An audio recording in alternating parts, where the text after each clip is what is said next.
10:04. Tengan ustedes muy buenos días. Bienvenidos a esta edición de martes de Siempre Soy en AM530, la radio de las madres.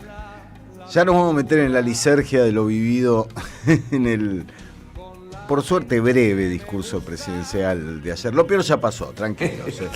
Algo nunca antes escuchado en la República Argentina. Lo peor ya pasó.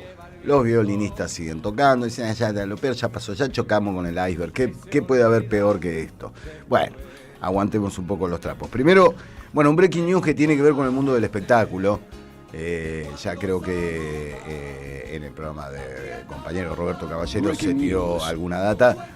Se usa mucho la palabra leyenda, se la menea mucho con respecto a figuras, pero cuando decís Robert Redford, se murió una leyenda, se murió un tipo que fue un actor que apareció en infinidad de películas legendarias de la historia del cine, que creó el Festival de Sundance, donde se le dio cabida a mucho de ese cine que iba por afuera de Hollywood, de los estándares de Hollywood. Un antitrumpista declaradísimo y feroz, y eso, de esas figuras que han marcado toda una época. Entonces hay casos en los que utilizar el término leyenda está bien, es adecuado, es lo que corresponde. Así que, bueno, nada, es la partida de un tipo que llenó las pantallas, que enamoró a millones de mujeres, porque hay que decirlo, Robert Redford era, diría nuestro líder Daniel Tonietti, muy churro. Era muy churro. Bastante churro. Robert. No, el golpe, Paul Newman, Robert Redford, decir, pará, loco, déjenle algo al resto del universo. Es como demasiado. La música de espera. Todos nuestros operadores se encuentran ocupados, viste que viene con ese plus, la musiquita del golpe. Buenos días, señor Sergio Wisniewski, ¿cómo está usted? Buenos días, y hablando del golpe. Bebiéndose un bantú. Hablando del golpe. Hablando del golpe. Uh-huh. Hoy se cumplen 70 años redondos del golpe de septiembre del 55. El inicio de tantos males, ¿no? Tantas veces, ¿cuántas veces dijiste hasta que...? Hasta el golpe, es un parteaguas de la historia argentina tremendo, nítido, sí, pero entre otras cosas, solamente como título para presentar lo que después va a ser la columna, digamos que es el gobierno que nos metió en el Fondo Monetario Internacional, y es el gobierno que se autodenominó... No el de Perón, el que vino, ¿no? El que vino. Y es el gobierno que se autodenominó Revolución Libertadora. ¿Te suena? Si alguien ve continuidades, es porque las hay. Sí. Bueno, Cristina Fernández de Kirchner, en prisión domiciliaria por un invento absoluto del Poder Judicial argentino, ¿no? Exacto. Si habrá continuidad en las persecuciones y las proscripciones al peronismo, ni siquiera le permiten votar. Ayer se supo que se anuló la resolución por la cual se le permitía votar a Cristina Fernández de Kirchner, se le han retirado todos los derechos. No tiene derecho a participar en una elección, no tiene derecho a salir de su casa, no tiene derecho a votar, todo por una runfla de tipos metidos en el Poder Judicial, amigo de Macri, que conspiraron para conseguir esto. Así que sí, lo que vas a contar es historia, pero lo que vas a contar es presente. Totalmente presente. Es más, no se le permite ni un meme recibiendo visitas que nunca recibió. Exactamente. Ni eso. Así las cosas. Señor Jorge Duarte, tenga usted muy buenos días. ¿Cómo le va? Bien, ¿Todo ¿vos? bien? ¿Todo bien? Acá, llevándola, remando. No me pareció tan lisérgico ayer lo de Milei, ¿eh? Ya estoy acostumbrado a eso. Podría haber sido peor ya a esta altura, ¿no? Sí, claro. A ver, más lisergia me parece que hubo en el discurso del domingo por la noche después de la derrota, ¿no? De que habló de autocrítica y de reconocer los errores para después señalar que no iba a mover el rumbo. No, lo que es lisérgico es el proyecto de presupuesto que prevé que dentro de 2 años el dólar va a estar más barato que ahora. Sí. Eso es lisérgico, ¿no? Sí. Todo el chamullo del presupuesto. Y yo me imagino la persona que no encuentra la manera de darle 3 comidas, 4 comidas diarias a sus hijos, escuchando al tipo en televisión que te dice que en 10 años estaríamos, si se cumple su plan, en 10 años estaríamos entre las principales países, en 20 años y en 30 años vamos a ser una potencia mundial. Sí, macho, pero yo me estoy muriendo de hambre ahora, te dice. No, pero vamos a ser parte de una potencia mundial, es decir, una colonia. Claro, una provincia. La Guyana. Hermoso, porque aparte tenemos que tener superávit fiscal para ser una potencia que llegó a ser potencia sin tener superávit fiscal y no lo tiene. Ni lo va a tener, ni le interesa tenerlo. Ni le interesa, claro. Muy claro todo. Un tipo hablándote de la responsabilidad fiscal, del equilibrio fiscal y de la fiscal y de esto y del otro y de que cuánta razón tienen ellos y que la gente no la ve. O sea, en el discurso de Milei la gente no la ve. O sea, quizá no lo perciben, pero nosotros tenemos razones. Un poco la postura ciega y sorda de un gobierno que está acosado por un plan económico que cruje por todos lados, que ayer llegó a los 1.200 puntos de riesgo país, lo que vuelve absolutamente imposible de refinanciar la sideral deuda que tenemos con el Fondo Monetario Internacional. Cayeron los bonos, subió el dólar, todo esto para que el tipo en la noche salga y diga, no, es esta, quédense tranquilos, que en 30 años van a dejar de morirse de hambre y vamos a hacer una potencia mundial. Lo peor ya pasó. Lo peor ya pasó, tal Nunca como se dijo escuchó antes. Macri. Como dijo el mismísimo Macri, lo peor ya pasó. Qué lindo dar buenas noticias. El que apuesta el dólar pierde, falta que diga. Claro, comprá, papá. Campeón, Comprá, campeón. no te la pierdas, campeón. Se ve la luz al final del túnel. Sí, la cantidad de analogías, alegorías y metáforas, mientras lo que cruje, claro, los brotes verdes. Bien, Silvio Soler, buenos días, ¿cómo le va? ¿Todo bien?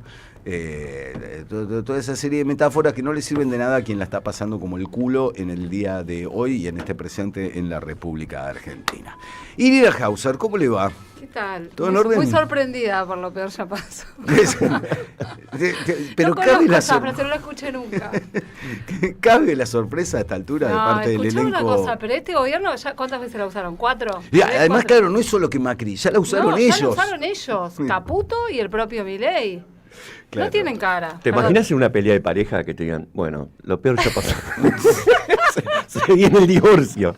Claro. Lo peor ya pasó. Qué sugestivo. No, bueno. ¿Sabes qué me parece que ¿Qué? No, que te iba a decir, lo más sorprendente de ayer fue el personaje, me parece, ¿no? Sí. Que dejó el personaje del loquito para hacer un personaje de lector moderado. Sí. ¿No? Sí. De economista serio que lee los discursos.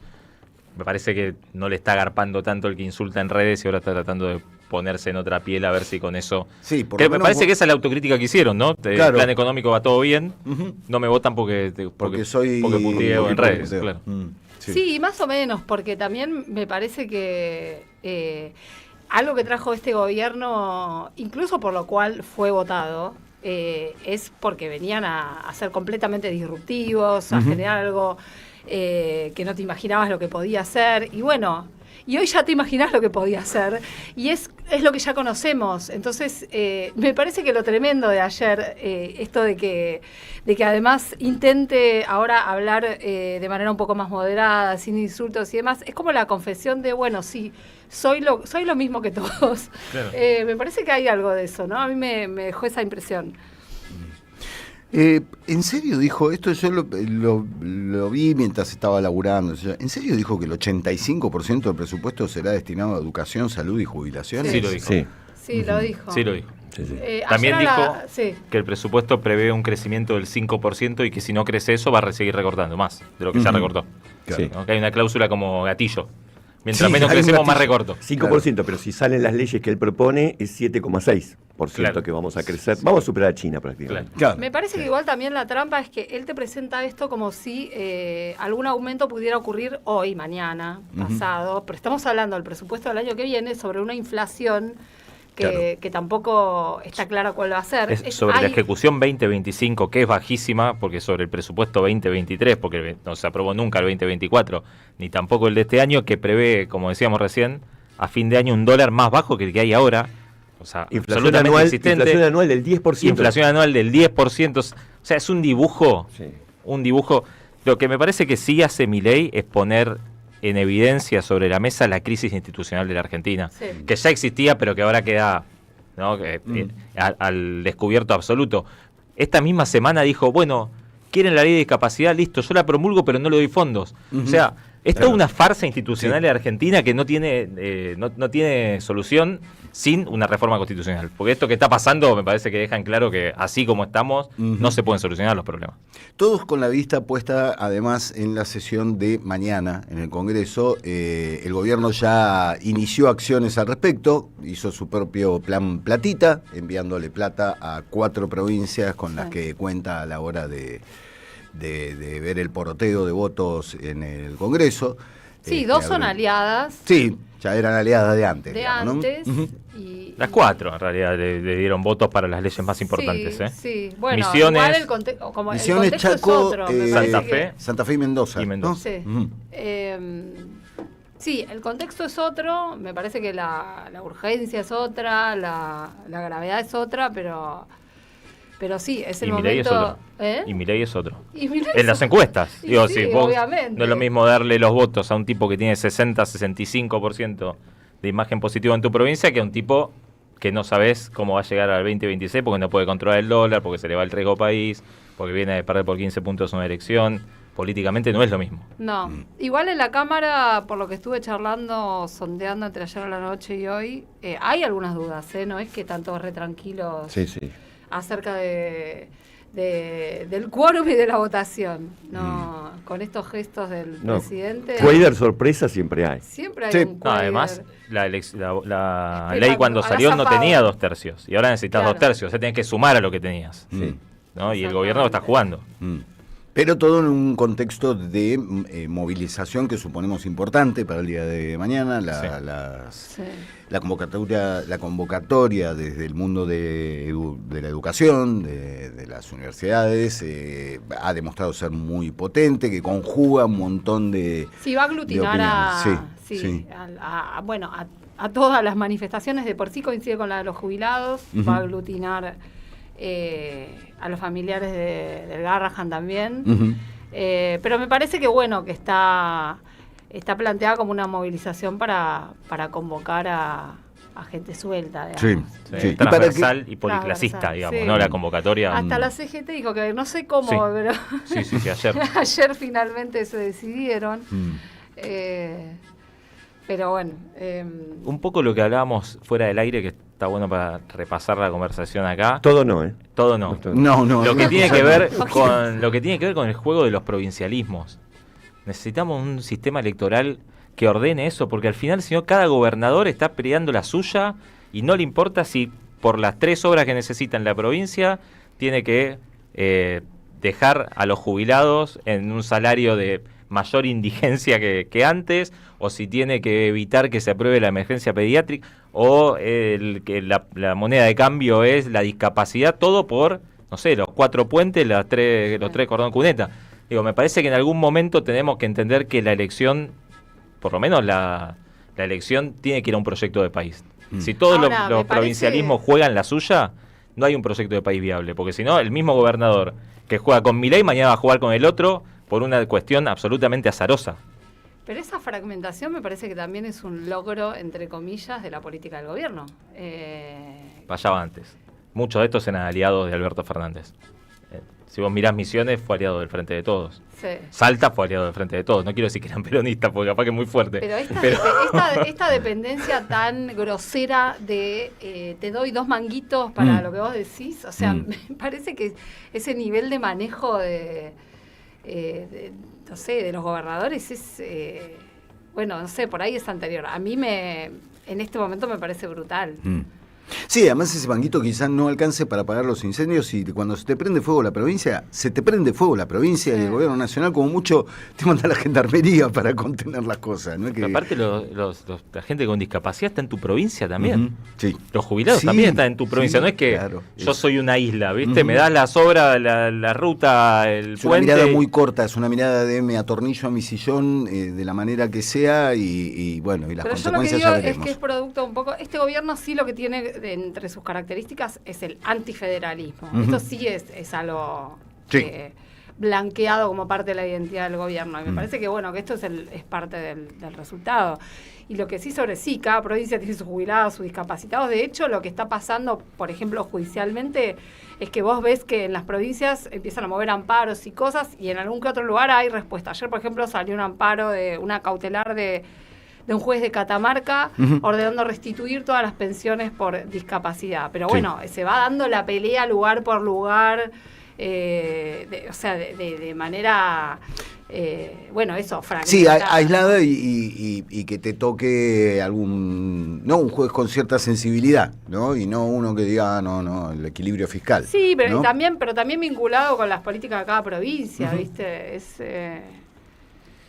Lo que pasa es que cuando solamente juega el Palacio, es muy fácil corromper a un diputado que se da vuelta, es casi imposible de contener. Ahora, cuando ya empiezan a jugar los votos y cuando empieza a jugar la gente movilizada en la calle, ya es otro el cantar. Es más difícil y sobre todo a un mes de las elecciones. Si ahora, mañana, hay diputados que se van a dar vuelta y van a dejar que el veto corra, en algún lugar van a tener que evaluar si políticamente les conviene más la billetera o la continuidad política. Si no pagan ningún precio, bueno, entonces no tenemos nada más que hablar del tema. Es que a veces se disocian tanto los temas que no pagan precios por lo que hacen a nivel nacional.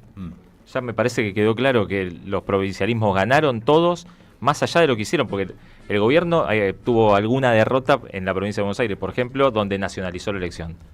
En todos los demás lugares se provincializó. Y todos esos que provincializaron y ganaron, muchos de ellos jugaron con el gobierno nacional este año y medio y fueron coparticipantes de todo lo que pasó, digamos, corresponsables. Sí. Y no pagaron ningún precio, la verdad es esa también. Bueno, el PRO pagó un precio que prácticamente desapareció. Bueno, pero porque el PRO eso compartía es electorado. Torpeza política, me parece, ¿no? O mal cálculo político el del PRO, ¿no? Bueno, compartía electorado también, absolutamente, ¿no? Compartió electorado y la Ciudad de Buenos Aires es imposible de regionalizar. La agenda de la Ciudad de Buenos Aires es nacional, ¿no? No hay manera de pensar que es como la agenda de Salta o como la agenda de Chubut. Claro. Es difícil poder tener una agenda que exceda lo que pasa en Casa Rosada. En un ratito vamos a estar hablando con alguien que nos va a ayudar a dibujar un poco ese mapa de qué significa la provincia de Buenos Aires y por qué pasaron las cosas que pasaron en la elección de Buenos Aires. Jorge, ¿de qué vamos a estar hablando? Mira, te cuento qué pasó un poco en la mesa chica ayer de CGT, que definió que mañana van a movilizar al Congreso, y salieron los datos de empleo de la Ciudad de Buenos Aires, la verdad para el gobierno mejores de lo que se esperaban, pero con algunas señales que marcan el modelo económico y su impacto en la ciudad. Sí, en la ciudad leía la cantidad de locales que cerraron, que están en alquiler y nadie le da pelota. Digo, se ve. O sea, hay algo que va más allá del Excel y de las cifras que lees. Sí. Lo empezás a percibir en la calle, ¿no? O cuando vas. Solía decirse, ¿dónde está la crisis si están los restaurantes llenos? Bueno, se está haciendo difícil encontrar restaurantes y bares llenos o que renueven los cubiertos. Viste que los locales gastronómicos miden de acuerdo a cuánto se renuevan los cubiertos a lo largo de la noche. Y muchos están en una situación de, con suerte, te lleno el salón una vez, ¿no? Entonces, si te lo llenan, claro. Y si te lo llenan. Y hay gente que además está cuidando el mango, ¿no? Dice, no, mejor no tomamos vino, ¿viste? Tomamos agua nomás. Irina Hauser. Tengo muchos temas. Tenés muchos temas, sí. Sí, lo tuyo es intenso. No me hago la canchera, es la realidad. A ver, un pequeño punteo. Vamos a hablar de la causa de las coimas en Andes, en qué está, porque es una semana que va a ser importante, probablemente. Hoy y mañana, además, hay 2 indagatorias en otra causa también muy relevante, que es la que tiene que ver con la represión que ocurrió el 12 de marzo, que fue el día que hirieron a Pablo Grillo. Mañana indagan a Guerrero, el gendarme que le disparó a Pablo Grillo. Hoy indagan a un prefecto que dejó, además, ciego de un ojo a un hincha de Chacarita. Y además, hoy hay una audiencia muy importante en la causa de los cuadernos. Ajá. Está pasando algo escandaloso en esa causa. ¿Algo más? Algo más. No, esto es impactante. Los empresarios que están acusados en esa causa, que son un montón, sí. ¿Sabes lo que quieren? Quieren ser sobreseídos a cambio de platita. Ajá. Y son empresarios, compran, venden. ¿Y pero se puede hacer eso? ¿O podés pagar para zafar de una...? Bueno, los están escuchando. Los están escuchando. Te escucho. ¿Cuánto hay? La fiscalía se opuso, pero acá el que decide es el tribunal, no la fiscalía. Para nosotros hay algo, si no estamos a favor. Si hay algo, estamos a favor. Bueno, millones de dólares, Millones de dólares. Se quedó sorprendido. No, que realmente No, es alucinante. Me parecía que la justicia funcionaba de otra manera, pero debo yo ser un siempre ingenuo. digo, Comodoro Pi no juzga empresarios. O sea, podés tener unos sueltos. Ayer lo llamó héroes, Milei, ¿no? Volvió a hablar de los empresarios, que no hay que considerarlos dijo que enemigos. La gente tiene prejuicio con los empresarios, claro. Hay que sacarse esa idea de encima. Ahora, si vos sos inocente, ¿pagás millones en una causa? Es una buena pregunta. Igual que importa, ¿no? Ser inocente, culpable. El tema es tenerla. Es relativo, claro. Si la tenés. ¿Cuántos millones necesitas para ser inocente? La justicia para ricos es toda la justicia para ricos. Sí. Es así. Sí, esto es sabido, y acá tenés la prueba. Pero palpable. esto es como brutal, o sea, sí brutal. sabemos que la justicia, desde el mismo momento en el que si tenés guita podés pagar un estudio de abogados más potente, sabés que el que tiene guita le puede ir mega. Pero esto ya es como demasiado, chicos. Sí. Che, ¿con cuánto arreglar? Imagínate, además ¿Cuánto que te hay? pagan el estudio de abogados, te ofrecen la indemnización, ¿eh? Claro. Igual algunos ofrecen poco para lo que son ellos, $100.000, otros ofrecen un palo, pero $100.000 para un empresario. $100.000 para mí es culpable. Sí, con $100.000 no hacemos nada. Claro. $100.000 es culpable. Es espectacular. Hermoso. Valentina Castro, tenga usted muy buenos días. ¿Cómo le va? Un día hoy para hablar, ¿no? Es un día, no sé por dónde entrarle al asunto, ¿no? Porque tantos Mucha hilos. data. Pero bueno, imagino que habrás echado un vistazo a las propuestas presupuestarias del gobierno. Si querés podemos empezar a desarrollarlo. Bien. Eso. Bueno, en el día de ayer, como decíamos recién, por esa cadena nacional dio a conocer el proyecto de ley de presupuesto, que en realidad no es un presupuesto nuevo que se vote y demás, sino que es el presupuesto prorrogado, es decir, se actualizan determinadas partidas específicas sobre el valor del 2024. Ustedes recuerden que ya hace desde Alberto más o menos 5 años que no tenemos presupuesto en realidad, porque no se votó el presupuesto, sino que es un presupuesto prorrogado. Por ende es la prórroga de la prórroga de la prórroga con valores actualizados.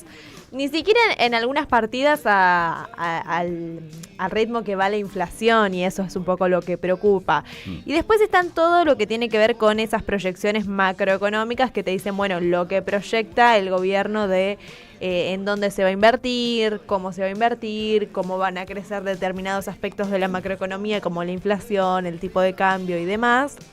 Hay una novedad que tiene que ver con que, bueno, en esto de cambiar el tono del presidente, que lo empezamos a ver el domingo post derrota electoral, esto de decir, bueno, bajó un montón el tono, empezó a hablar de los sectores perjudicados, dijo, bueno, le vamos a asignar mayor presupuesto a la salud, a la educación, vamos a aumentar la prestación por discapacidad que reciben. Bueno, entendiendo, digo, que eran los puntos débiles en los cuales el gobierno no estaba llegando a, de alguna forma, buscar la aprobación de esa opinión pública. Reconozcámosle el valor a Milei de hablar de discapacidad en medio del escándalo de las coimas de su hermana Karina Milei del 3%, de los sobreprecios en medicamentos.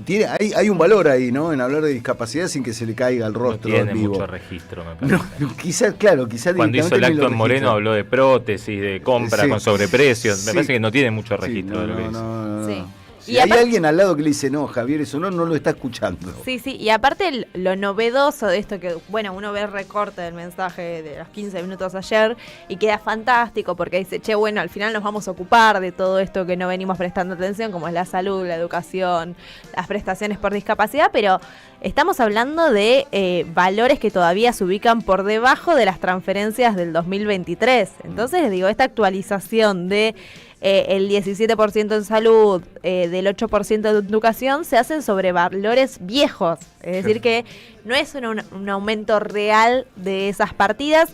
Sobre todo, por ejemplo, el tema de universidad, ¿no? Digo, mañana hay una marcha federal universitaria convocada justamente por esto, por el desfinanciamiento y el ajuste prolongado y profundizado que se están haciendo en las universidades. Dice, bueno, los fondos que anunció el presidente en las universidades nacionales, que son 4,8 billones de pesos, parece un número grande, pero es equivalente a lo que se destinó en el 2024. Y recuerden ustedes que en el 2024 fue ese primer año de ajuste brutal sobre el presupuesto universitario que presentó una reducción del 20% menos del 2023. Es decir, estamos hablando de números que tienen una pérdida del 20% en relación al 2023. Entonces esa actualización en realidad no es real, no representa un número real.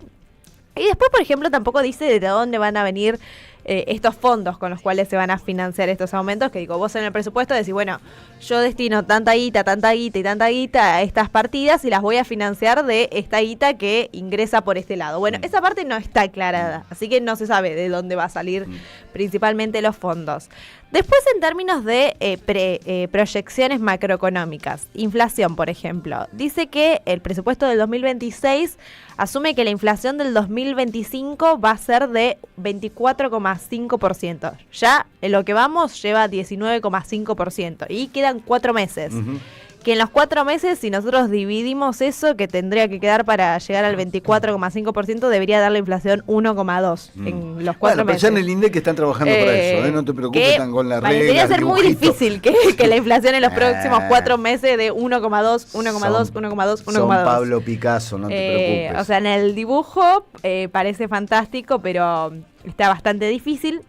Después tiene que ver con el tema del dólar. Digo, ya hubo movimientos bruscos en lo que es el dólar cripto, que es ese dólar que de alguna forma se adelanta a lo que va a suceder con los movimientos de el dólar oficial y del dólar blue principalmente, pero por ejemplo en el presupuesto dice que el gobierno proyecta un dólar de 1.325 pesos a fin de año, un dólar de 1.423 pesos a fin del año del 2026, un dólar a 1.470 a fin del 2027 y a 1.448 a fin del 2028. Hoy el dólar... es lo que decía Jorge, ¿no? Proyectan un dólar más barato que hoy. Proyectan un dólar más barato, digo, ayer el dólar cerró a 1.475 pesos. Ya abrió, mirá. Ahí está. 1.480. Ahora abrió, que está, o sea, 1.480 está más vendan alto. Porque va a devaluar, según es más, vendan. Claro. En un año van a comprar más barato. El dólar aumentó. Vende 1.480 y está más alto de lo previsto a fin del 2027, según el presupuesto 2026. Digo, para que tengan dimensión de los números están garcando que puso esto. Después, no te la pierdas, campeón. Claro, no se la pierdan. Vendé, no te la pierdas. Campeón. Es un gran momento para vender, sí, claro. Sí. O sea, te está diciendo el dólar que hoy tenés, en 4 años va a ser más barato. Sí. Esa es un poco la lógica del presupuesto. Sí, lo que pasa es que él habla seguido con Donald Trump y le explica que no, se nos está devaluando la moneda. Y después hay una cuestión que es bastante preocupante, que el gobierno prevé un déficit comercial que empieza en el 2025 y sigue hasta el 2028 inclusive. ¿Esto qué quiere decir? Que las importaciones van a crecer por encima de las exportaciones, por ende, digo, eso va a generar un déficit en la balanza comercial, no te van a entrar dólares por ese lado. Todo esto en un contexto donde el 2026 el gobierno tiene que pagar casi 19.000 millones de dólares de deuda, capital, intereses, fondo monetario, vencimiento de bonos y otras cositas más. Es muy difícil pensar que van a poder refinanciar esta deuda con un déficit comercial y con un riesgo país que supera los 1.000 puntos, ¿no? Sí. Ayer el presidente también habla, bueno, un poco de esto del riesgo país en la cadena nacional y dice, bueno, al final esto que alerta o temen los mercados y demás, es una especulación política. No, bueno, hay un número real que es un riesgo país por encima de los 1.000 puntos. Claro, sí, que básicamente formal. Exactamente, que lo que mide el riesgo país es cuán caro te va a salir refinanciar la deuda. Digo, un país... Deuda que una funcionaria del Fondo Monetario se está haciendo impronunciable. No sé, el apellido es absolutamente impronunciable. Seila. Sí, pero Seila dijo, es impagable lo de la Argentina. Y es funcionaria del Fondo Monetario. Es una de las funcionarias de la Oficina de Evaluación de Criterios. O sea, es la oficina que está encargada de evaluar el proceso de nueva toma de deuda y de capacidad de repago. Es la que te dice, bueno... como cuando vas a tomar un crédito al banco, que te dicen, a ver cuánto cobras, tu recibo de sueldo, tu monotributo, si me lo puedes llegar a pasar. Bueno, la misma oficina, pero en paralelo del Fondo Monetario, está renunciando a una funcionaria justamente por el caso de Argentina. Hablando también de toda esta cuestión de decir, bueno, el riesgo país es cuán caro te va a salir refinanciar la deuda.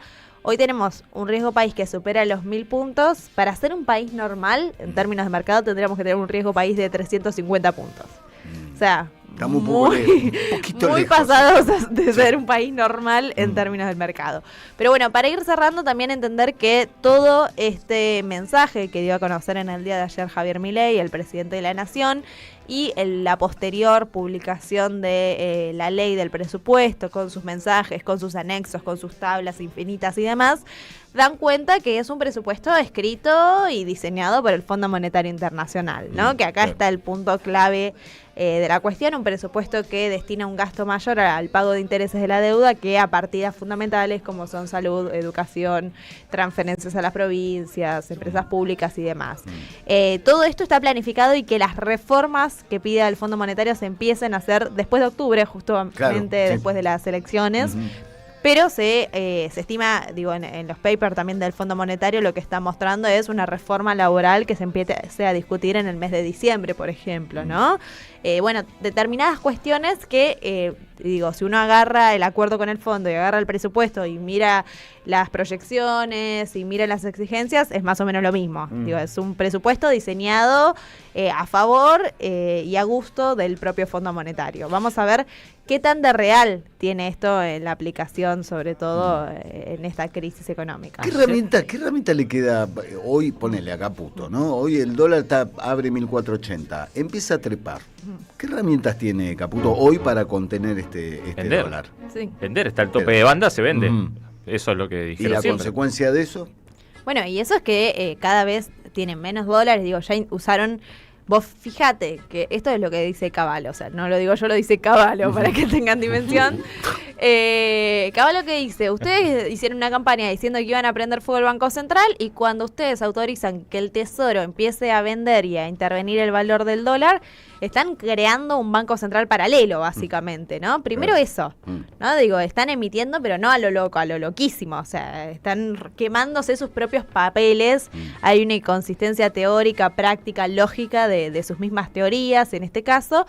Y digo, pueden seguir interviniendo, pero la intervención tiene un límite que es cuando te quedas sin dólares. Claro. Y cuando te quedas sin dólares, que es algo que les está pasando en estas últimas semanas, no hay margen. Ayer pusieron 100 millones a la venta. Exacto. Como para contener el precio. No sé cuántos días de 100 millones vamos a tener, porque hoy ya empezó en 1.480. Hubo una versión, no sé si es concreta, si la sabés, si hay alguna manera de comprobarla, de que el FMI le pidió a Milei que cambie a Caputo antes del 26 de octubre, como señal a los mercados, porque me parece que Capucho ya tiene el boleto medio picado, ¿no? Sí, efectivamente, digo, el fondo no está contento con el rol de Caputo, incluso se especula con que pueda subir Pablo Quirno, quien es el secretario de Finanzas, que incluso en un off le preguntan, periodistas afines al gobierno, le dice, che, bueno, y si Caputo se va, ¿vos te quedás? Y dice, sí, nosotros nos quedamos. Entonces digo, ya hay una teoría de que Caputo se puede llegar a ir, ¿no? Y que posiblemente, si él sale, asuma a Pablo Quirno, que es un tipo que a la afinidad del fondo tiene una afinidad mucho mayor. Vos fíjate que fue él quien anuncia que va a empezar a intervenir el Tesoro en el valor del dólar, ¿no? Digo, cuestiones así de política económica, que después, digo, lo anuncia por su cuenta de Twitter, que es el canal oficial donde el gobierno anuncia las medidas. Bueno, muchachos, no se olviden que está Duhovne todavía disponible. Sí.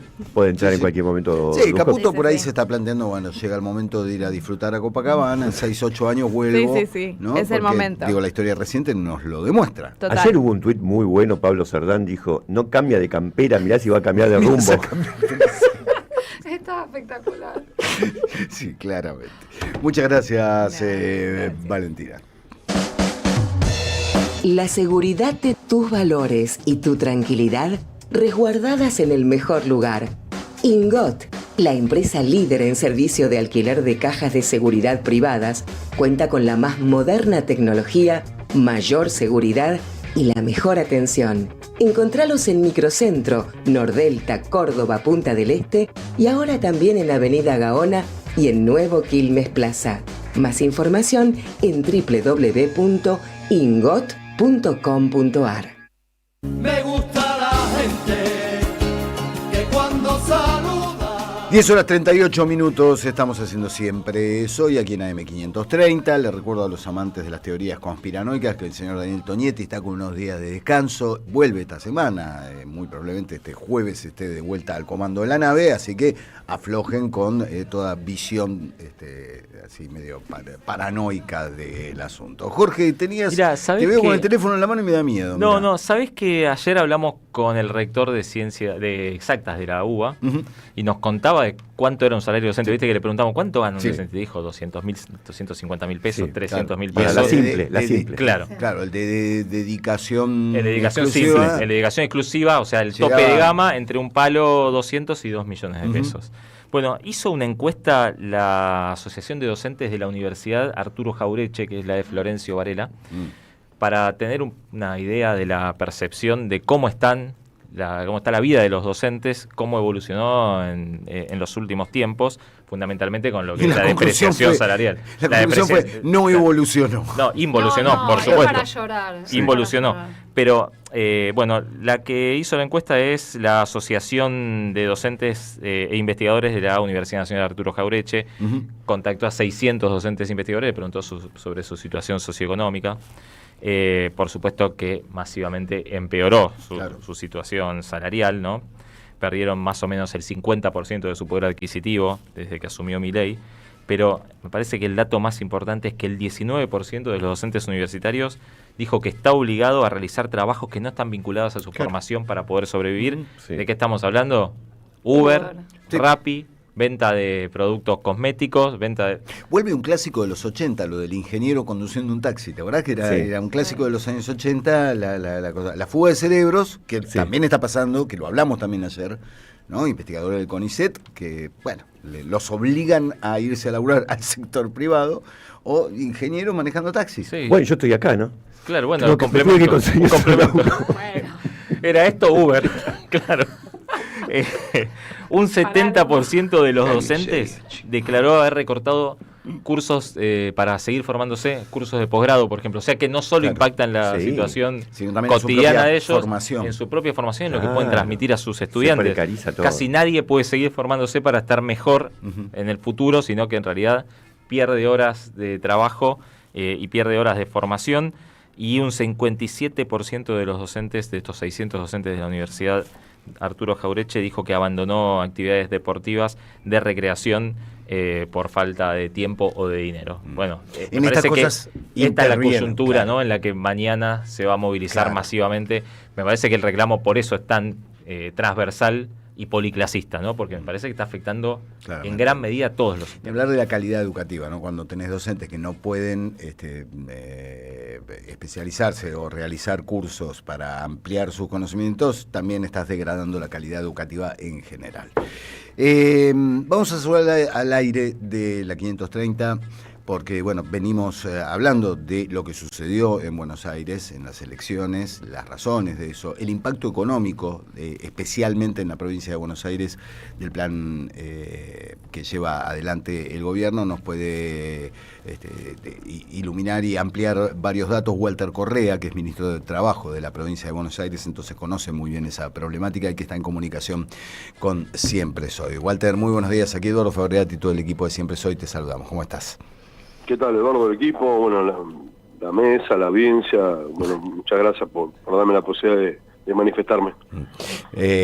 Bueno, en primer lugar, primer análisis, ¿te sorprendió la distancia, la diferencia del triunfo de aquel domingo en la provincia de Buenos Aires?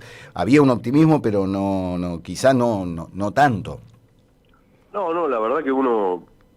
Básicamente, yo por lo menos como militante peronista me basaba en el esfuerzo cotidiano de Axel y toda su gestión, ¿no? Eso me generaba confianza porque veía el esfuerzo cotidiano, ¿no? Del colectivo de gabinete, de los intendentes, de cómo se llegaba a esta elección con mucho laburo. Pero no, obviamente que no pensaba esa distancia, ¿no? De más del 10%, no, obviamente que pensábamos yo por lo menos pensaba que nos iba a ir bien, pero bueno, no pensaba que nos iba a ir también en términos electorales, ¿no? ¿Cómo se trabaja a partir de eso? O sea, viendo ahora bien octubre, ¿cómo se capitaliza todo esto sin marearse, ¿no? Con esa diferencia que es el principal riesgo que se puede correr, ¿no? Marearse, confiarse, ¿cuál es el trabajo por delante teniendo en cuenta lo que viene ahora en octubre? No, mirá, a ver, el tema es, viste, con la prepotencia de la gestión, con la prepotencia de la militancia, con como se viene haciendo, o sea, me parece que no hay que seguir machacando el laburo cotidiano. Me parece que eso es lo que ponderó uno de los factores importantes del acompañamiento del pueblo trabajador hacia la gestión de Axel, hacia la figura de Axel, ¿no? Yo, sinceramente, no tenía un respaldo, el cuarto respaldo electoral consecutivo del pueblo trabajador de la provincia de Buenos Aires, eso es un apoyo de la voluntad popular, y después también un acierto de Axel en términos estratégicos, que eso también es sumamente importante, ¿no? Porque se determinó hacer una elección provincial que no es un acto menor, ¿no? Es algo que no se venía dando, se dio, después de 20 años se ganó una legislativa, o sea que se acertó en términos estratégicos, y nosotros tenemos, a ver, trabajar, militar, gestionar, y bueno, eso es lo que la línea que nos bajó Axel al otro día, ¿no? Acá se sigue trabajando con el mismo ímpetu, con la misma fortaleza, con la misma solidez, y es lo que estamos haciendo todos los días, y me parece que ahora hay que también encarar la elección nacional para que volver a tener una victoria del pueblo ante un gobierno de extrema derecha que va en contra del interés del pueblo, ¿no? Hola Walter, ¿cómo estás? Jorge Duarte te saluda. Te pregunto, Jorge, ayer estuvo Axel con Carlos Pagni y entre otras cosas dijo, es una carnicería de empresas lo que está haciendo Milei en la provincia de Buenos Aires. Imagino que vos en tu rol de ministro de Trabajo sos el que tiene mayor precisión sobre el asunto. Sí. Primero, un buen atajador de penales Axel. y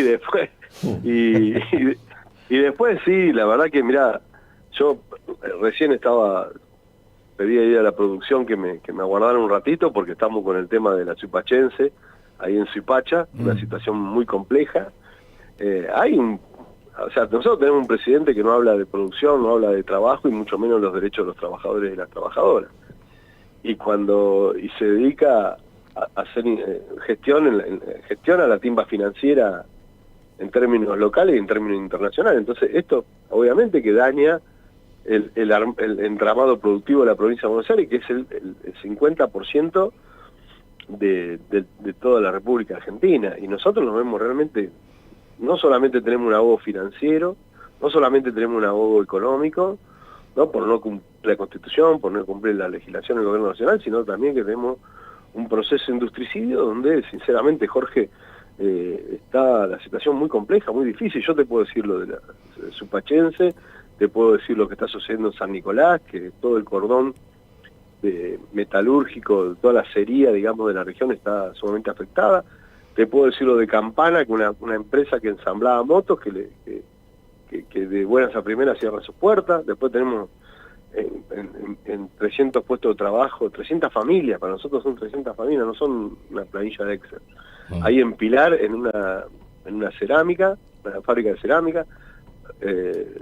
Ayer estuve con un compañero coordinador ahí en Mar del Plata, haciendo un relevamiento de la situación de la pesca, la situación textil, y esto es un poco la respuesta del pueblo trabajador el 7 de septiembre, ¿no? Cuando dijo, basta Milei, pongámosle freno a Milei. Bueno, ahora hay que volver a producir lo mismo, ¿no? El 26 de octubre hay que decirle, basta Milei, con esto no está haciendo un daño en todo el entramado industrial de la provincia de Buenos Aires. ¿Y hay herramientas, Walter, desde la provincia para poder contener la situación? ¿O en realidad cuando el modelo económico nacional es como el que es difícil poder dar alguna solución?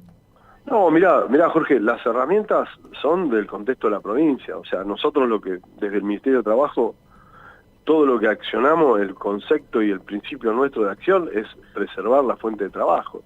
Después, obviamente que ahora estamos con el registro grandes inversiones, que es todo lo contrario al RIGI nacional. Bueno, eso se está reglamentando, o sea, hay paliativo, hay ayuda, o sea, nosotros tenemos frigorífico acá, Gorina, que se incendió, y el Estado provincial a través del Ministerio de Trabajo está dando subsidio para no perder la fuente de trabajo. Lo mismo se está procediendo en Cortines, o sea, pero cuando vos tenés un gobierno nacional que se dedica a la timba financiera y no al laburo, no al trabajo, bueno, es difícil, es muy complejo, por eso es necesario que el pueblo trabajador, como lo hizo el 7 de septiembre, se plebiscite este gobierno en las urnas y lo haga en defensa propia, ¿no? Walter, estamos hablando con Walter Correa, ministro de Trabajo de la provincia de Buenos Aires. ¿Lo viste al presidente en la cadena nacional de ayer? Imagino la respuesta, pero digo, si lo viste o lo escuchaste o revisaste lo que ha dicho, ¿qué impresión te deja esta manera de asumir el clima social que parece estar formándose? Mirá, la primera impresión que me dio al escucharlo y a verlo fue el poder del pueblo a través de las urnas, ¿no? Porque teníamos, y lo digo metafóricamente, ¿no? Gestos de un león en el centro de África a un león domesticado, ¿no? Me parece que eso es lo primero que me pareció, ¿no? Y después, bueno, no hay respuesta, es un cambio en la forma nomás, digamos, de comunicar. Claro, sí, pasó de un león salvaje a un león domesticado. Pero después, no hay respuesta. La verdad que el daño que se está haciendo a los estudiantes, el daño que se está haciendo a los pibes y a las pibas discapacitados, hay cosas que van en contra del sentido común, o sea, van en contra de lo que se discute en el mundo. En el mundo no se discute si hay Estado o no hay Estado, se discute en el mundo si hay mayor incidencia del Estado o menor incidencia del Estado. Me parece que no leyó, no me parece que está en una situación de no tener una lectura clara. La verdad que es muy difícil así, ¿no? Es muy difícil, es muy difícil. Yo creo que él, como a Axel le ha pedido una reunión para como dos jefes de Estado, el Estado bonaerense y el Estado nacional, poder decir, a ver, vos no podés tener, desconocer la Constitución en términos de aporte a la provincia, no podés desconocer los 12.000 billones que se le deben a la provincia. O sea, hay cosas que superan y perforan lo que es el proceso democrático, lo que es el trato institucional, y eso fue un poco ayer de desconocer eso, ¿no? ¿Hubo algún tipo de respuesta del gobierno? ¿Se comunicó Guillermo Franco o algo por esta invitación que hizo Kicillof? No, el compañero Axel el domingo tiró esa propuesta, ¿no? De que él se pone a disposición para que lo convoquen, para discutir, para debatir, y obviamente que no hubo ningún llamado del gobierno nacional, ¿no? Que preocupa, obviamente. Eso preocupa, y ayer lo del discurso de él preocupa mucho más. Walter, te hago la última. ¿Qué expectativa tenés para lo que pueda suceder mañana en el Congreso, más allá de la movilización, sino adentro del Congreso, teniendo en cuenta también esta movida que hizo el gobierno de enviar fondos a 4 provincias más aliadas, imagino que para influir en el poroteo, pero ¿cuál es tu mirada, tu expectativa con respecto a mañana?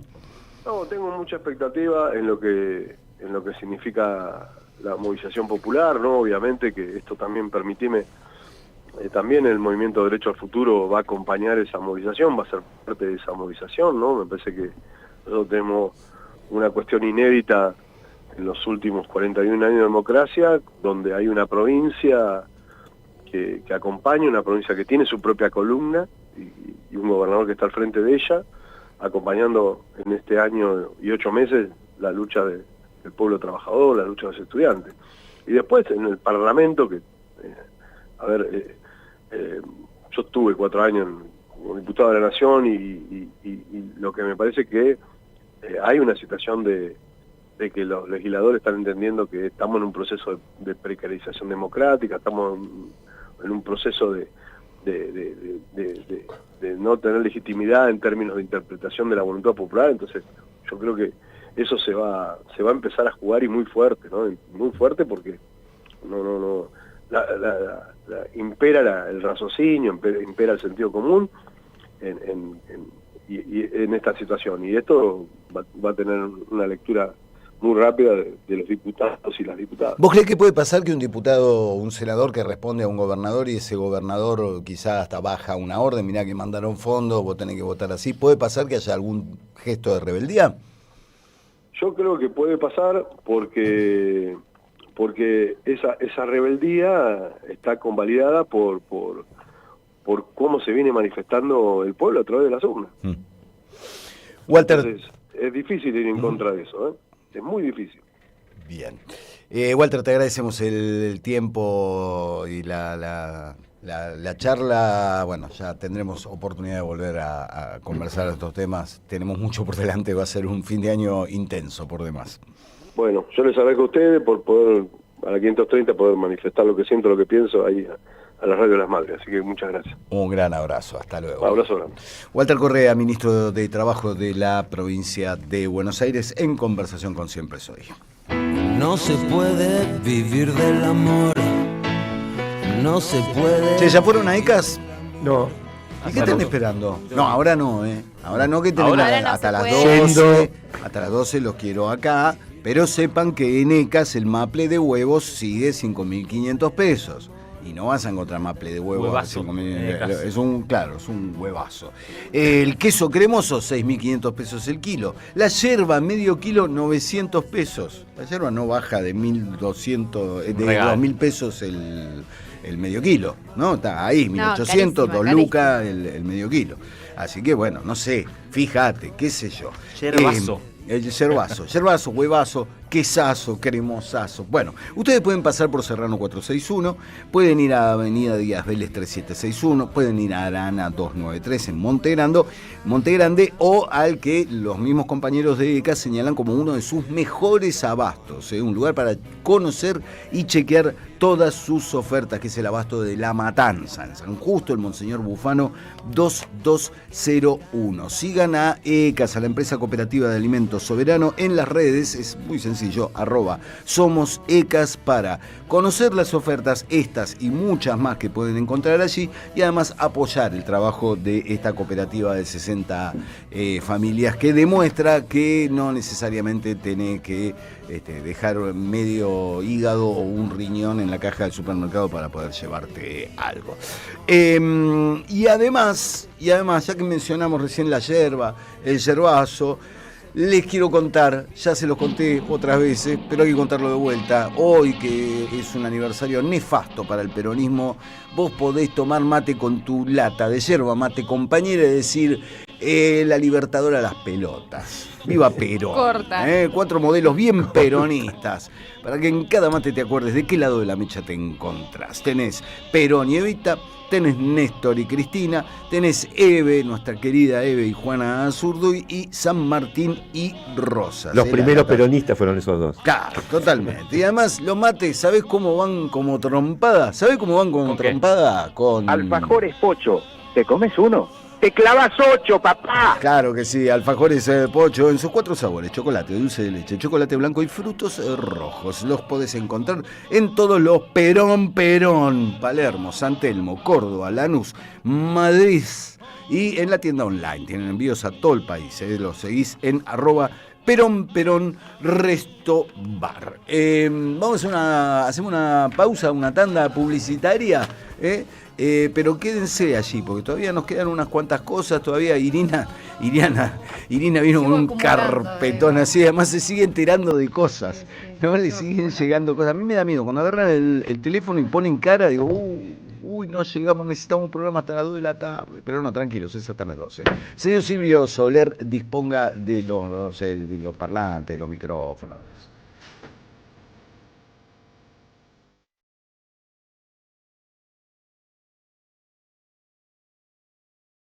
Somos Radio AM 530. En el CUI estudia idiomas con la mejor calidad académica. Inglés, italiano, francés, portugués, alemán, chino y muchos más. Cursos de 3 meses por Zoom. Centro Universitario de Idiomas. Certificados y diplomas UBA. Inscribite en cui.edu.ar o llamando al 53 53 3000. Tigre es modelo de gestión. 180 móviles y más de 2000 cámaras que monitorean las 24 horas. 23 centros de salud, 3 hospitales de diagnóstico y 4 hospitales especializados. Materno-infantil, oftalmológico, odontológico y de hemodinamia. Y pronto, el Hospital Municipal de Alta Complejidad. Tigre, municipio. Este invierno viví unas vacaciones diferentes en lo alto de las sierras de Tandil. En Posta Natural te esperan confort, relax y diversión en un entorno único. Alojamientos de lujo entre la privacidad de nuestros aparts y el servicio exclusivo de nuestro hotel. Spa, piscinas climatizadas y masajes para desconectar del mundo. Deportes y actividades recreativas para toda la familia. Degustación de gin, gastronomía de primer nivel y mucho más para que vivas un invierno inolvidable. En pareja, en familia o con amigos. Este invierno, Tandil es Posta Natural. Reserva ahora al 2494 3807 39. Más información en postanatural.com.ar. En la Municipalidad de Avellaneda no paramos. Tenemos más de 300 obras en ejecución. Escuelas, clubes, polideportivos, plazas y espacios culturales para construir un futuro mejor para nuestra comunidad.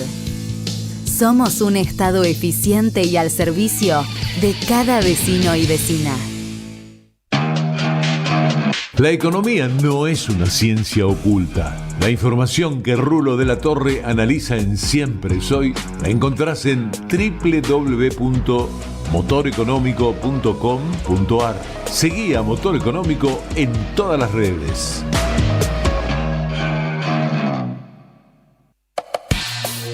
Tus oídos necesitan algo más que una cajita feliz.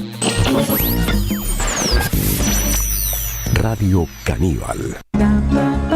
Un banquete musical en AM530. Radio Caníbal.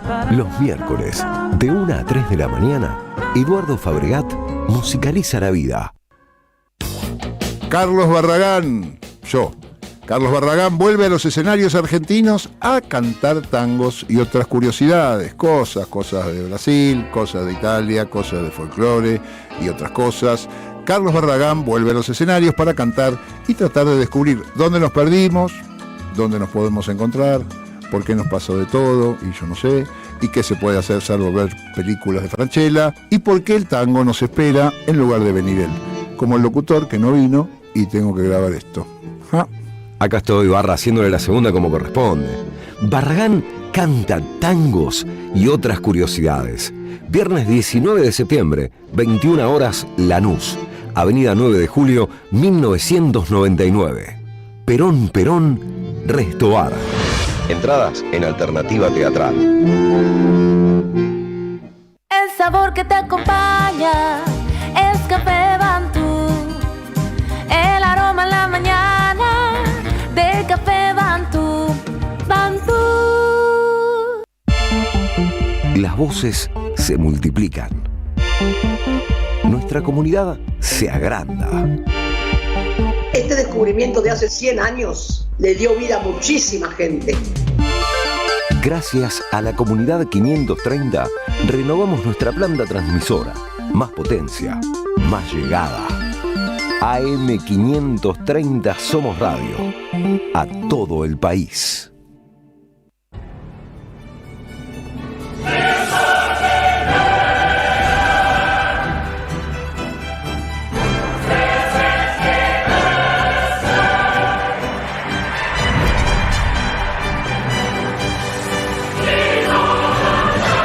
Sí, hoy reinicia la Champions, el campeonato europeo, hay varios partidos para ver, pero esta música no es por el Real Madrid o el Real Madrid jugando con Marsella o Dortmund, Juventus.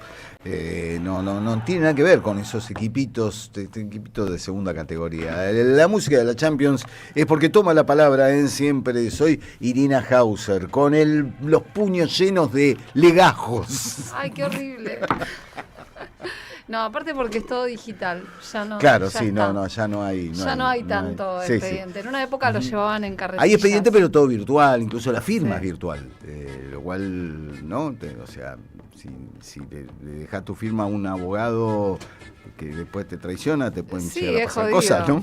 Bueno. Digo, porque si no, ya no pones el gancho. Tenía su vos. Épica la época en que llevaban expedientes en carretilla. Claro, sí. ¿Con qué querés empezar? Te dejo elegir, mirá. Y a mí me atrae especialmente la cuestión españoolo, ¿no? Que me parece que es el grano más grande que tiene este Bueno, de gobierno. Paso te voy a dar una noticia de último momento. Vamos, no, pará. Bueno, está bien, no, dala. Bueno, estamos a la deriva. Yo te la canto. Dale. Breaking news. Mándame un breaking news, Silvio. Bueno, Silvio también tiene que ir al baño. Che, déjenlo, pobrecito. ¿Es persona? Que es una persona. No puede usar pañales como Milei. Breaking news. ¿Lo dije o lo pensé? Ah, no, lo dije. Estábamos al aire. Bueno. Breaking news. Irina Hauser en la AM530 trae lo siguiente. ¿Se acuerdan que Karina Milei logró que se dejen de difundir los audios? Sí. Los audios del escándalo. Sí. Bueno, pero sobre todo estaba interesada en que no se difundieran los de ella. Sí, que no decían nada. Igual no se va a entender nada si no se le entiende nada a Karina Milei. No se le entiende nada y no decían nada. Pero me parece que dejaban al descubierto que hay un problemita en la Casa Rosada. Y que ella está involucrada, esa es la cuestión. Sí, bueno, y si no está involucrada en eso, alguien la está grabando. Claro. Ese es el tema, que alguien la está grabando, que se están espiando ahí adentro, ¿no? Esa es la cuestión. Bueno, acabo de decir, no lo leí completamente, pero sí la decisión, Karina... Perdón por este lapsus horrendo. Por favor. No puede haber nada más diferente. Nada más diferente en este mundo. Karina Milei desistió de esta demanda. Ajá. O sea, ella no presenta la demanda. Dice, ya está, o sea, como que ya consiguió lo que quería, ¿no? Claro. No es lo que dice exactamente, pero desiste de la acción. Yo te digo, ¿sabes por qué también? Además, lo que iba a pasar. Acá hubo un juez que hizo lugar a una decisión que lo que determinó era censura previa, lisa y llana.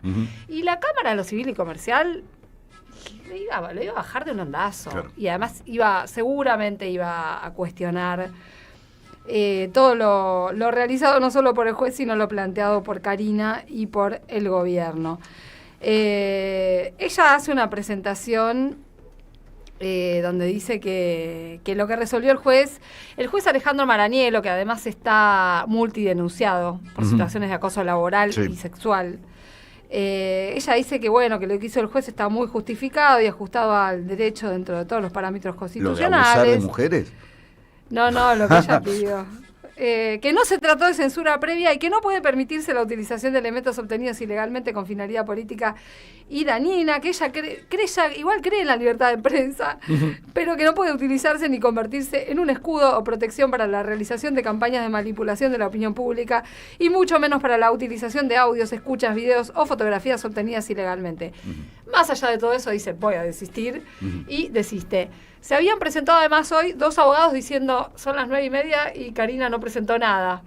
Entonces, eso quiere decir, se le había pasado la hora. No sé exactamente a qué hora se presentó ella, pero capaz fue todo simultáneamente, ¿no? ¿Y entonces? Bueno, y entonces nada, tiene que cesar la medida cautelar y el que quiera difundir audios. O sea, se pueden difundir los audios de Karina. Sí, claro.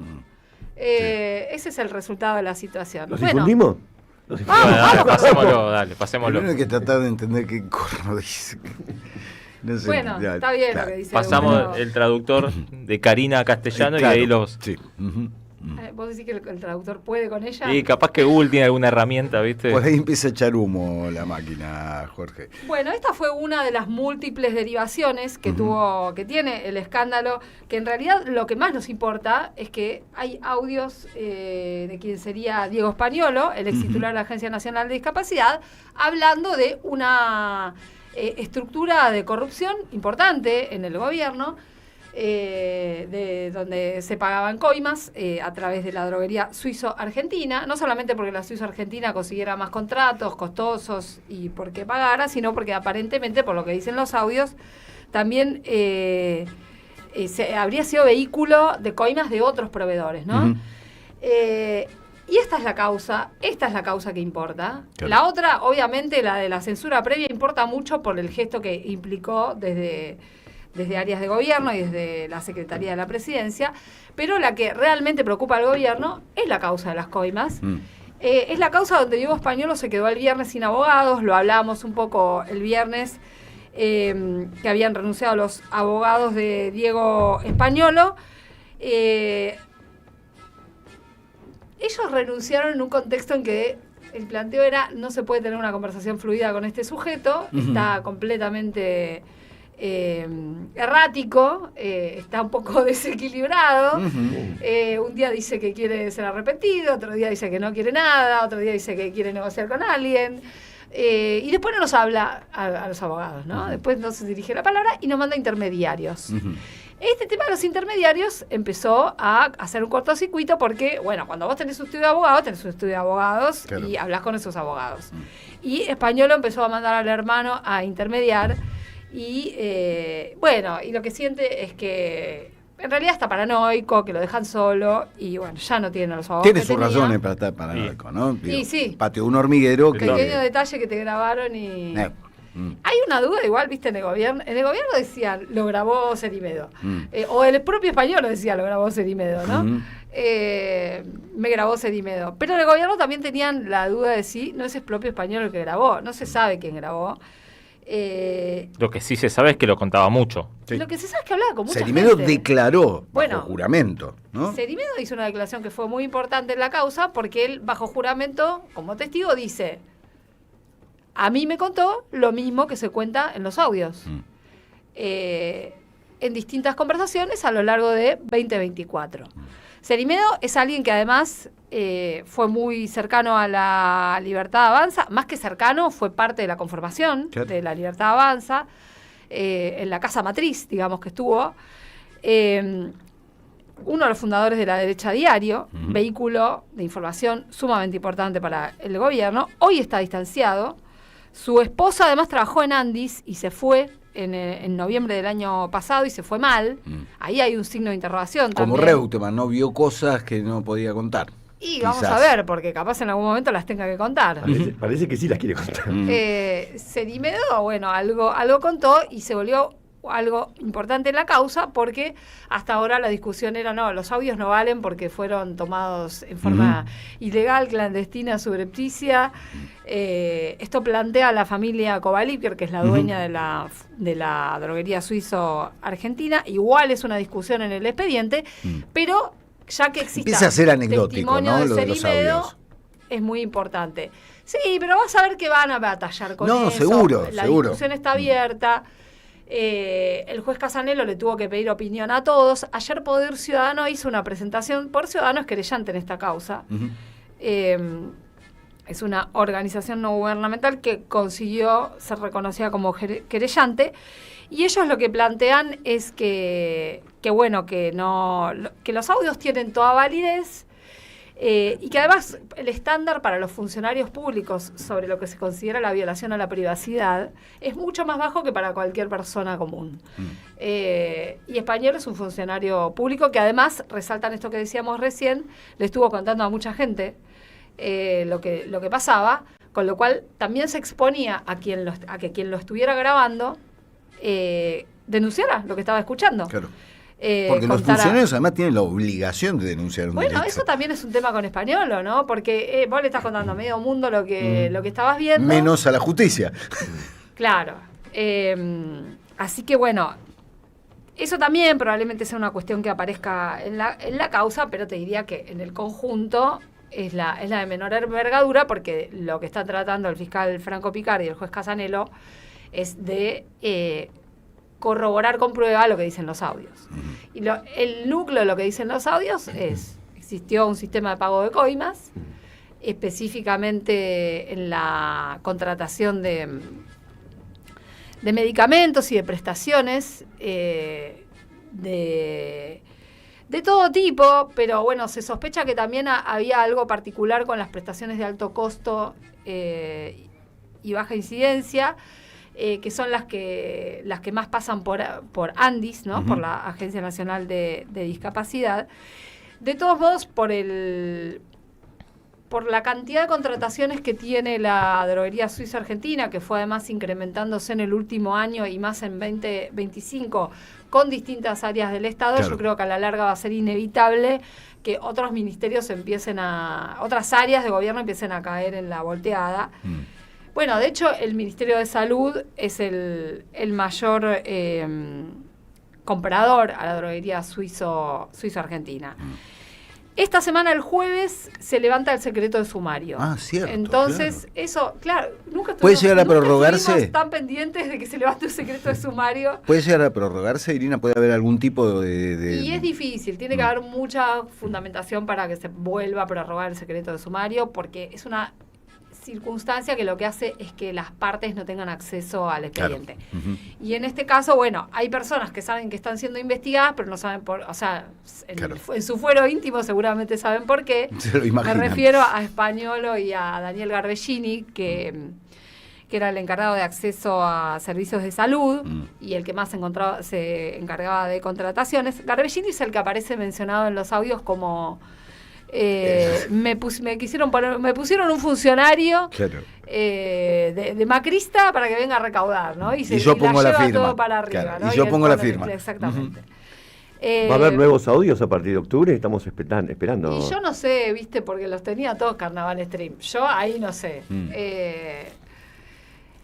Igual, ¿qué más va a salir? ¿Qué más? Claro. O sea, ya te cuentan cómo chorean para darse la Karina. ¿Qué más quiere, profe? Cuentan todo. Yo quiero más. Cuentan cómo chorean para mandarse la Karina, a Eduardo Lule Menem. Bueno, también acá el gran interrogante es en qué lugar van a quedar Karina y Lule Menem en esta causa. A mí me interesa mucho más que avance la investigación real sobre lo que se hablaba en los audios que seguir escuchando audios. Porque además los audios te habilitan a esto de, no, pero es ilegal porque es una... Ahora, cuando se empieza yo lo que quiero es que haya testigos y gente y papeles demostrando que todo eso que vos decís, bueno, fue ilegalmente registrado y qué sé yo, bueno, pero mirá, acá están las pruebas, esto sucedió, la columna sucedió.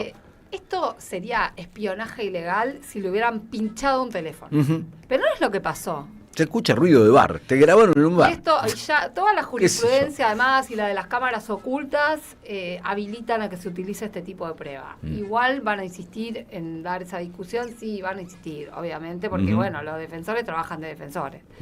Vamos a ver cuáles son los de Spagnuolo, porque todavía no designó hasta todavía, ayer, ¿no? A última hora no tenía. Ahora en breve voy a volver a consultar, pero todavía no había designado. Imagínate con la paranoia que tiene, bueno... ¿Qué implica que se levante el secreto de sumario? Que tanto Spagnuolo como Garbellini como la familia Kovalevker van a poder saber qué es lo que hay en la causa. Recién ahí, incluso tanto que se habla de la posibilidad de arrepentimiento de los involucrados y demás, recién ahí se puede llegar a abrir una posibilidad de que alguien diga, o sea, que se plantee esto de que pueda ser un imputado o colaborador, porque hasta que vos no sabés qué te imputan, de qué te vas a arrepentir. Claro. A ver si te arrepentís de algo que no te habían acusado. Claro. Te sacan de mentira verdad, como decían las abuelas, ¿no? Bueno, qué sé yo. Yo entiendo igual que este hombre debe estar un poco ansioso, Spagnuolo. Y también hay una cuestión acá, una cantidad de hechos que fueron ocurriendo, que nos vamos olvidando porque una información va tapando a la otra, pero acá hubo muchas cosas turbias, como por ejemplo, turbias y cosas muy... hasta medio obscenas, ¿no? Como que Nordelta parece un estado paralelo porque tenés al jefe de seguridad, que recordemos que terminó procesado porque quería ayudar a la familia de la droguería, pero que de pronto permitió que uno de los hermanos Kovalevker se fuera cuando estaban allanando su casa. Y el otro con dólares distribuidos en sobres. Claro, agarran con dólares arriba del auto, con $266,000 y 7 millones de pesos. Pero ese hermano, Jonathan, el que se fue... entregó después un celular que estaba reseteado de fábrica, ¿no? Bueno, el mismo Spagnuolo entregó un celular que es medio cartón pintado porque no tiene prácticamente nada. Y después la familia, bueno, la droguería no quiso entregar los correos electrónicos corporativos, que son importantes para la investigación, pero bueno, mientras tanto también se están analizando facturas y una cantidad de expedientes administrativos. Así que bueno, no esperen la revolución este jueves, pero va a ser una instancia donde por lo menos se va a empezar a conocer qué es lo que hay en el expediente, y si el fiscal pide alguna medida a partir de esta nueva situación. A veces se levanta el secreto sumario y no pasa nada, pero a veces sí pasa. Gracias, Irina. 11:18. Hemos mencionado varias veces en el curso de esta semana y en el curso de este programa la expectativa que tenemos por el día de mañana, por la votación que se va a producir dentro del Congreso y la gran movilización que se espera desde el mundo universitario, desde el mundo de la educación, que parece estar empezando a interpelar a un montón de representantes del tejido social que hasta acá no la vieron o estaban convencidos de otra cosa. Nos interesa mucho hablar con Emilce Moller. Pero no solo por su carácter de sobreviviente de la noche de los lápices, sino por su carácter militante, por lo que significa hoy tratar de interpelar a una juventud que claramente, y esto ha quedado demostrado, formó parte de la base electoral del mileísmo de la derecha, y aún hoy hay muchos que te contestan en ese sentido. Con lo cual es un gusto y un especial interés saludar aquí al aire de la 530 a Emilce, que además es doctora en bioingeniería, profesora de matemática, ha tenido también su desarrollo profesional. Emilce, muy buenos días. Aquí Eduardo Fabregati y todo el equipo de Siempre Soy te saluda. ¿Cómo estás? Buenos días, un gusto, Eduardo. Gracias por esta entrevista. No, por favor, Emilce, eso nos interesa. Bueno, obviamente vos sufriste cosas espantosas y tus compañeros en lo que se llamó la noche de los lápices, pero es interesante y vos lo analizás, tenés una mirada sobre el asunto. Hablaste de esto en el Foro de la Cultura del Chaco de Mempo Giardinelli. ¿Cómo ves lo que ha sucedido con ese segmento joven que ha sido un poco el basamento de la llegada al gobierno de Javier Milei? Sí, como vos decís, y en esta fecha, como siempre, el recuerdo de los chicos que hoy no están, que no le dieron la oportunidad de estar, y aquellos que dimos la vida hablando y contando, por supuesto que nos interpela de una manera muy directa qué es lo que pasa con todas esas palabras que pudimos construir, con todas esas verdades que pudimos comprobar, con toda esa literatura, libros, películas, testimonios que pudimos construir, que creíamos que con eso ya era algo consolidado, sólido. ¿Qué pasó? ¿Qué pasa con eso? ¿No es cierto? Entonces, lo mío, más que un análisis teórico, es de caminar escuelas, de caminar charlas con chicos, y saco como conclusiones así empíricas, y básicamente lo que pasa es que no aprendimos a hablar con la derecha. Las derechas vinieron, las derechas están instaladas, y nosotros no encontramos maneras de hablar con las derechas. Nos quedamos hablando con categorías que sirvieron para una época, que fueron muy efectivas para una época, pero no interpelaban a las derechas. Y también es muy difícil con los negacionismos, porque yo remarco, los negacionismos que hoy en día, que en un momento fueron voces marginales y hoy a nivel mundial aparecieron con una fuerza inusitada, el tema es que no es que niegan los hechos, falsean los hechos, los minimizan, los relativizan, los banalizan, y ahí es donde es muy difícil encontrar cómo comunicar, cómo discutir y cómo meternos, vamos a decir, en esos discursos, porque no te dan tiempo, porque te interrumpen, porque te agreden. Nosotros no estamos acostumbrados a eso.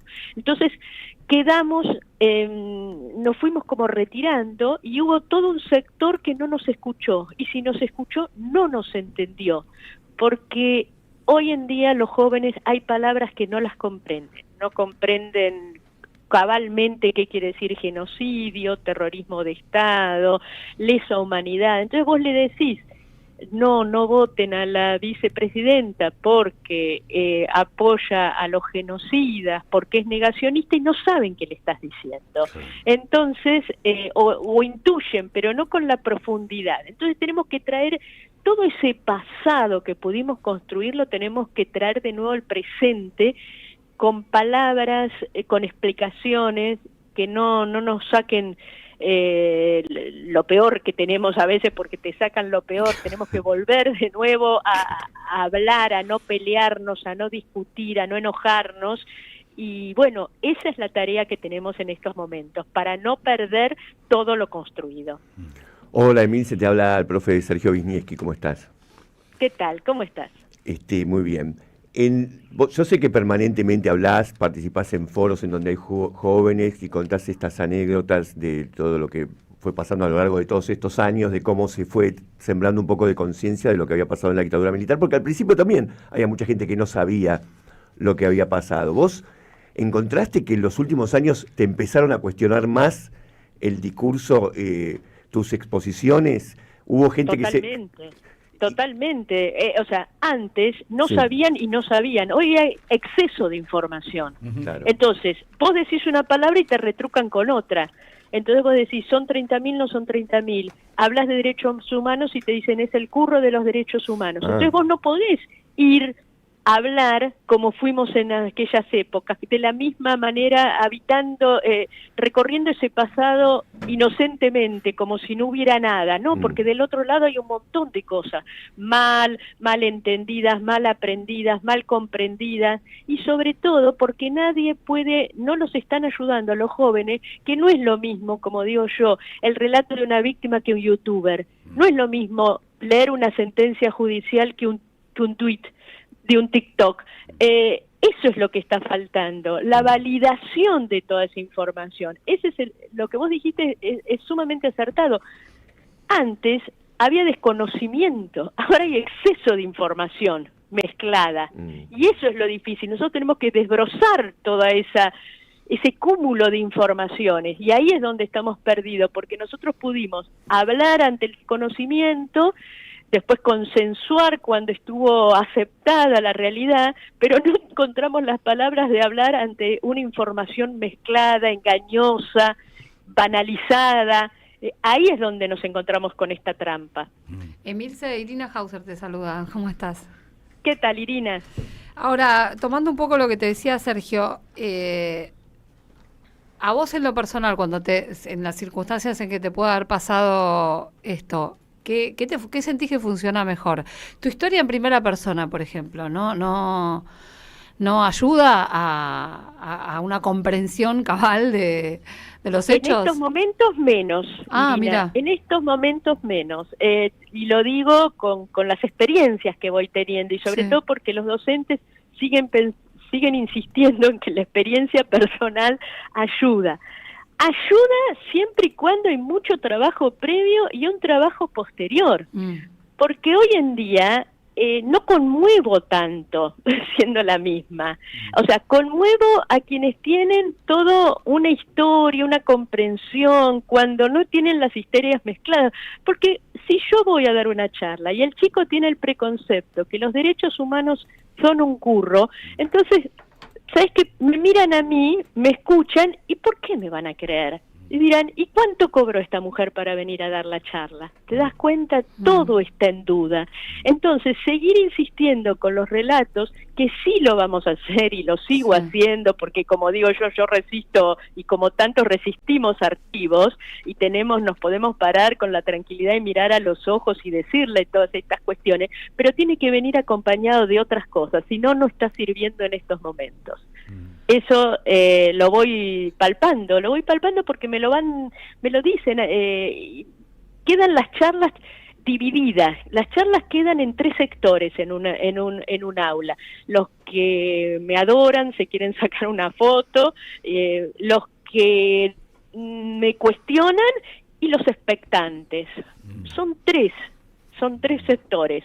Entonces tenemos que aprender a hablar esos 3 sectores, para los propios, para los que tienen posiciones de derechas y para los que los que miran para dónde va este partido.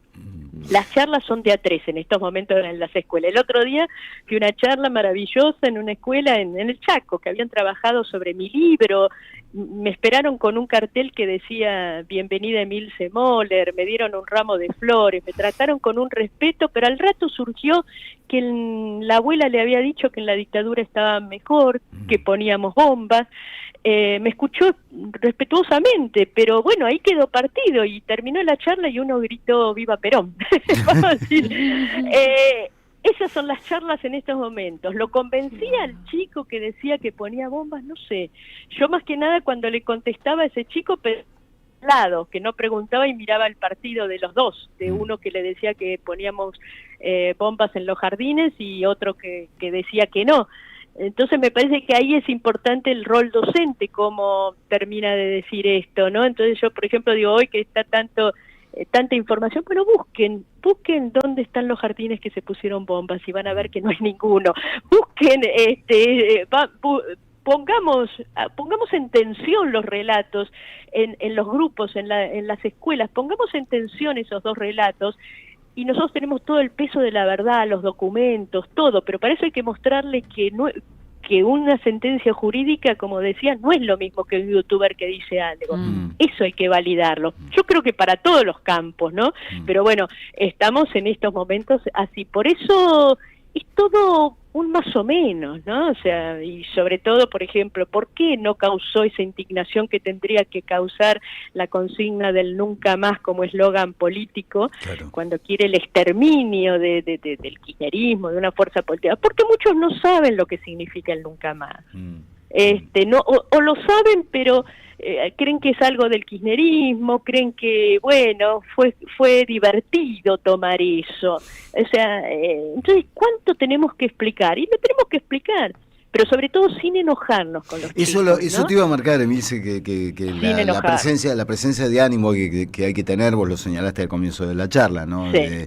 Porque a veces escuchás cosas que a uno lo enervan, a vos que sufriste en carne propia lo que fue la dictadura, te admiro la presencia de ánimo de no subirte a la mesa a los gritos, porque la verdad que hay cosas que son... Es que es fundamental porque no es lo mismo, o sea, yo no te digo que no te enojes con Villarruel como para centralizar todo eso, pero no te podés enojar con un chico de 15 años que te cuestiona de que no son 30.000, no te podés enojar, tenés que buscar todos los caminos, y ¿sabés qué es lo más importante? Y por eso yo apelo tanto a los docentes tienen tiempo de construir estos nuevos valores de ciudadanía, porque no es que hablen solo el 16 o el 24 de marzo, tienen que hablar todos los días los docentes, con cada pequeño acto. Fíjate vos cómo pasó desapercibido algo que te demuestra que tira por la borda eso de que una imagen vale más que 1000 palabras. Fíjate la imagen de la jubilada cuando le dieron un palazo, ¿cierto? Una imagen tremenda. Esa imagen fue cuestionada. No había consenso. Vos hablabas en un aula sobre esa imagen y te decían, bueno, pero la empujó, bueno, ¿viste? Entonces, si vos no tenés un consenso sobre eso, ¿cuál es tu piso para seguir construyendo ciudadanía en ese aula? ¿Te das cuenta? Entonces, no podés, llega el 16 de septiembre y no vas a poder traer todos esos conceptos de golpe. Es la construcción de todos los días. También, ahí es donde tenemos que trabajar. También por ahí la experiencia propia, ¿no? Digo, estamos hablando con Emilce Moller, sobreviviente de la noche de los lápices, doctora en bioingeniería, profesora, ha construido una vida, no te quedaste en simplemente el rol de víctima, sino que intentaste construir. Lo que va a suceder mañana, a mí me parece, esto es una opinión personal, me da la sensación de que a medida que estudiantes, jóvenes, chicos o universitarios empiezan a experimentar lo que significa, ¿no? Lo que les llega por un TikTok o lo que les quiere explicar un profesor, empiezan a experimentar en carne propia lo que significa un Estado que abandona la educación, quizá empieza a entender la lucha que hicieron ustedes por un boleto estudiantil, porque además el origen estuvo ahí, ¿no? Entonces por ahí a veces también lo que uno ve en la calle, lo que vio en la anterior marcha universitaria, es también algo que produce un efecto de contagio mucho más potente que las palabras, ¿no? Cuando en tu experiencia ves lo que es que un gobierno abandone a la educación, ¿no? O la deje. Todo suma. En estos momentos todo suma, y pensemos todos en nuestras biografías políticas. entramos a estos mundos de la política o a este enamorarse de la militancia por distintos caminos, por una charla, por una actividad, porque te tocó, por un vecino, porque te movilizó. O sea, no hay un único camino, no hay una única manera, y sobre todo hoy que todo está dividido. Hoy en estos excesos de información tenemos gran desinformación, claro, ¿no es cierto? Claro. Entonces, y tenemos todo sectorizado. Vos mirá, subite al colectivo y mirá lo que miran las redes. Son mundos totalmente distintos, ¿no es cierto?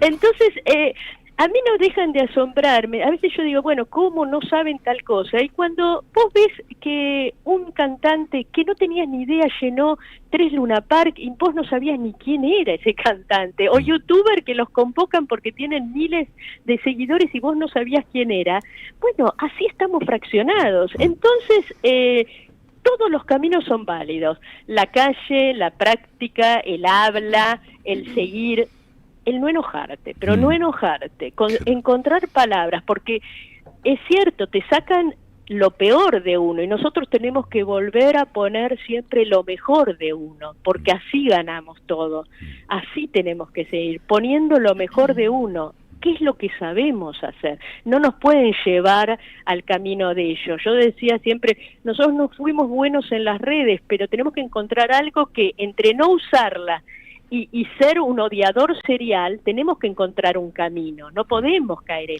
eso. En fin, yo estoy segura que lo vamos a encontrar. Hemos salido, a mí me lo dicen, yo he salido de cada situación, soy una optimista empedernida, pero que sea optimista no hace, justamente me desafía a no hacer lo mismo que estamos haciendo, porque ahí no vamos a andar bien. Emilce, te mando un gran abrazo, muchas gracias por tu tiempo, por la lucha, por la militancia, por estar ahí siempre y bueno, y nos encontraremos en las calles nuevamente mañana. Muchas gracias y saludos a todas las compañeras y los compañeros que están ahí. Muchas gracias. Un gran abrazo. Emilce Moller en conversación con nosotros, sobreviviente de la noche de los lápices, pero también una persona que sigue luchando por la verdad hoy y que no se queda, y que además está esto, yo le admiro, ¿no? Porque a veces, ¿cuántas veces, o sea, más que enojarnos, nos pusimos locos con cosas que escuchás y que chocan de frente con la historia, no con una interpretación de la historia, con lo que sucedió en este país, ¿no? Hay que tener una templanza para no volverse loco y entender que además ese no volverse loco es una manera de construir, de empezar a tratar de convencer al otro. Sí. Pero no es fácil, 11:35 hablando de historia, hablando de cosas comprobables. ¿Qué más comprobable que aviones tirando bombas en la Plaza de Mayo y lo que sucedió 3 meses después, ¿no, profe? Exactamente. Es una fecha fuerte, ¿no? 70 años del golpe del 55. Y yo quiero citar a Perón en ese momento, en unos momentos previos, ese momento que va entre el bombardeo y el golpe del 55. Quiero citarlo para volver a la cosa sana, a la cosa familiar. Dijo Perón, cuando uno de los nuestros caiga, caerán 5 de ellos, por eso digo la cosa sana, vociferó ante una multitud que había convocado la CGT en la Plaza de Mayo, y después agregó, porque quedó esa frase, pero agregó, no quieren la pacificación que le hemos ofrecido. De esto surge una contestación bien clara. Quedan solamente 2 caminos. Para el gobierno, una represión ajustada a los procedimientos subversivos, y para el pueblo, una lucha que condiga con la violencia a la que quieren llevarlo. O luchamos y vencemos para consolidar las conquistas, o la oligarquía las va a destrozar al final. Cosa que efectivamente vino ocurriendo. Yo quisiera poner un audio, va a durar 1 minuto 20, es largo para la radio, pero es Perón, 13 años después del golpe, analizando cómo se comportó y cómo se debería haber comportado él, ¿no? Para seguir pensando la historia. A ver. Yo recuerdo que en una reunión que tuve con mis asesores directos en la Secretaría de la Presidencia de la República, el general Sosa Molina, que era el secretario militar de la Presidencia, me dijo, si yo fuera Perón, pelearía. Yo le contesté, si yo fuera Sosa Molina, también pelearía. Pero sobre mis espaldas pesaban una grave responsabilidad que yo debía defender en ese momento con toda mi autoridad. Es así que yo no resolví hacer nada. Pensé que en la nación nada hay superior a la nación misma. Y frente a la posible depredación violenta de todas las que veníamos realizando durante 9 años, era preferible ceder. Yo por mí no quería llevar a la República a una guerra civil ni a una lucha cruenta. En consecuencia, lo que quedaba por realizar era simplemente dejar que ellos hicieran lo que quisieran. Si el justicialismo tenía razón, iba a volver. Y si no tenía razón, quizás era mejor que no volviera. Han pasado casi 13 años desde ese momento. Indudablemente que el tiempo me ha hecho cambiar de opinión. Hoy creo que cometí un grave error. Yo debía haber decretado la movilización, comenzar por fusilar a todos los generales rebeldes y a todos los jefes y oficiales que estaban en la traición y dominar esa revolución violentamente como violentamente nos querían arrojar del poder. Si en este momento tuviera que hacerlo, lo haría, porque ahora sé lo que entonces no sabía, que esa gente llegó para hacer el más grave daño que se le pudo haber hecho al país. Los eufemismos en general. Tendría que haberlo fusilado a todos, tendría que haber movilizado. Es un debate interesante por lo menos para dar, porque no digo, vamos con esa general, pero eso lo está diciendo en 1968, otro contexto mundial incluso de lo que estaba pasando en el mundo, revoluciones, un auge de la izquierda a nivel mundial, etcétera. Pero Perón, en el 68, imagínense que ya en el 69 fue el Cordobazo y ahí empezó todo de vuelta, ¿no? Está planteando una discusión. ¿Tendría que haber llevado a prácticamente una guerra civil a la Argentina o no? No quiero ser malo de decirle a cada uno de ustedes que hubiesen hecho. No, lo que pasa es que, bueno, el planteo... dramática. Claro, tremendo. Lo que pasa es que se vuelve menos... Estamos hablando de pura violencia, fusilar a todos los generales, pero a la luz de los acontecimientos posteriores de lo que sucedió en este país desde ese maldito 1955, es donde decir, esta está mal, pero no tan mal, ¿no? Digo, porque el desastre que sobrevino en la Argentina y que inició con esa revolución, bueno, hace que esa violencia que movía, si no, ¿cómo va a andar fusilando gente? ¿No? Con la visión histórica, el general dice, y por ahí los tendría que haber fusilado. Sí, ¿no? En el momento no lo hizo. Pero esto de Emil Moller ponía bombas en los jardines de infantes, que al final a la que ponía bombas en los jardines de infantes la pusieron de ministra de Seguridad de la Nación. Sí. Pero, y que también es discutible, ¿no? Es que el no famoso existió. La bomba en el jardín de infantes de Patricia Bullrich. Eso no existió, ¿no? Pero sí existió un momento de violencia política en la Argentina y uno dice, ¿era una opción? ¿No era una opción? ¿Qué pasaba si? ¿Qué opciones le quedaba al pueblo argentino si le proscribían el partido mayoritario, te exiliaban, te prohibían? Todo lo que vino a partir del golpe del 55 es muy impresionante. Sí, fusilaron un montón de militantes peronistas ellos. Fusilaron militantes peronistas. Ellos no tuvieron ningún problema en ejercer la violencia. Hubo artistas que se tuvieron que ir de la Argentina, hubo científicos que se tuvieron que ir de la Argentina, hubo deportistas. Marie-Terán de Weiss era una tenista que había recibido una medalla peronista y por eso ninguna tenista quiso volver a jugar los campeones con ella. del mundo del básquet de 1950. Los campeones del mundo. Hemos contado la historia de muchísima gente que por alguno, aunque sea que lo rozó Perón, le cambió la vida, le arruinaron la vida, porque Marie-Terán de Weiss se terminó suicidando, ¿no? Ahora, al mismo tiempo, estos son los emergentes más perjudicados, las víctimas más visibles, pero después hubo millones de otras víctimas que son a los que les recortaron los salarios. Se entró a negociar con el Fondo Monetario Internacional y entró una palabra que nunca había entrado en el vocabulario de la política argentina, que es plan de ajuste. Claro. A partir de ahí se empezó a hablar de plan de ajuste de la mano de los planes del Fondo Monetario Internacional, que te presto, pero ajustate, etcétera, etcétera. Pero aparte miren, por ejemplo, a Mario Amadeo en ese momento, en ese contexto, dice... Hay que exterminar el peronismo como se extermina a las ratas. No es muy de consenso, no muy dialoguista, ¿no? Pero es ese tipo de discurso. O un general, el general Rial, que dijo, nosotros tenemos que aspirar a que el hijo del barrendero sea barrendero. Ese es el orden al que aspiramos. Claro. Bueno, toda esa Argentina aspiracional, que había logrado un montón de resultados durante los 10 años del peronismo, pasa a ser paria, pasa a ser prohibida. El Poder Judicial, ya que hablamos tanto del Poder Judicial, pasó todo a comisión y todo aquel que tenía una leve sospecha de peronista voló del Poder Judicial. A la Corte Suprema, por decreto, No hubo ningún voto. Por decreto, la eliminaron toda la Corte Suprema peronista y pusieron a 5 tipos antiperonistas para que sean la Corte Suprema de Justicia.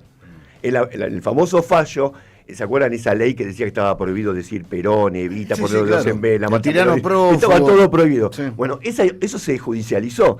Llegó al poder, llegó a la Corte Suprema de Justicia y la Corte Suprema de Justicia dijo que era constitucional. Por supuesto. Que eso era constitucional. No solo era constitucional, además era recomendable. Esa Corte Suprema. Pero además tenemos a la Unión Cívica Radical.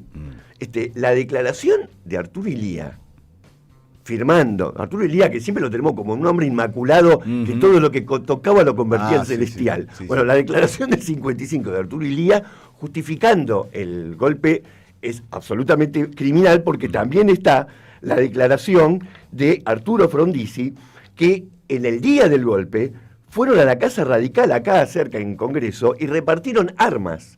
Y a los que le repartieron armas se llamaban palomas. No me quiero imaginar lo que eran los halcones. Las palomas iban con armas. A los halcones le daban tanques. Exacto. Y se entrevistaron en Uruguay, la UCR, se entrevistó en Uruguay con Emilio Eduardo Macera, Horacio Mayorga, Oscar Montes y Osvaldo Cacciatore. ¿Y por qué estaban en Uruguay? Porque estaban prófugos, porque habían sido los que hicieron el bombardeo sobre la Plaza de Mayo. Bueno, bombardeo, no es solamente cuántos muertos dejó ese bombardeo. 308 muertos civiles. Y civiles. Y no solamente estamos hablando de esto, sino que a partir de ahí, a partir de este momento del golpe, empiezan a carcomer por dentro las instituciones como los sindicatos, a muchísimos de los planes sociales, a muchísimas de las conquistas que el pueblo argentino había logrado, y por lo tanto no era una cuestión de hago o no la violencia, porque acá lo que también había que medir es a cuántos otros se perjudicó. Muchas veces uno habla de la dictadura y habla de las víctimas más directas, ¿no? Los desaparecidos, los que fueron encarcelados, pero también está todo el resto del pueblo argentino que fue muy perjudicado por la dictadura, y cuando digo muy perjudicado, gente que no salió nunca más de la pobreza, o que nunca más volvió a conseguir un trabajo. Ahora, ¿de qué se lo acusaba el peronismo? Hay una intelectualidad que realmente ha opinado sobre esto, uno que uno podría llamar, para resumir, una especie de progresismo de izquierda que avaló el golpe de Estado. Por ejemplo, el fundador de la sociología argentina se llama Gino Germani. El Instituto de Investigación de la UBA se llama Gino Germani. Por ejemplo, por Gino Germani. ¿Qué decía Gino Germani? ¿Qué decía? Que con el peronismo desalojado del poder ya no iba a haber más peronismo. ¿Por qué? Porque era algo que se hacía con dádivas desde el Estado. ¿No? Y entonces él lo que decía es, no hace falta tanta represión, que no vuelvan más al poder. Está hablando Gino Germani, Utano, que venía de la Italia fascista, y entonces veía en Perón que un fascista. Pero además tenemos, por ejemplo, el libro de Pablo Gerchunov. ¿Cómo se llama el libro de Pablo Gerchunov? Se llama La Caída. Y entonces habla del golpe del 55 como una caída, como si Perón iba caminando y se tropezó. Claro, sí. No fue una caída, fue un derribo. Estamos hablando de datos. Bueno. Después, la dictadura del 55, además de que inició los planes con el Fondo Monetario Internacional, empezó el tema del dólar. El dólar se empezó a incorporar a la realidad argentina poco a poco hasta que nos convertimos en esto, que no sé si somos una economía bimonetaria o directamente somos unimonetaria, que es el dólar, porque a partir de ahí se empezaron a hacer un montón de transacciones en dólares, empezamos a hacer devaluaciones sucesivas, y de hecho, recién ya llegando a la dictadura, aparece el primer aviso clasificado en la calle Pacheco de Melo de un departamento que se vende en dólares.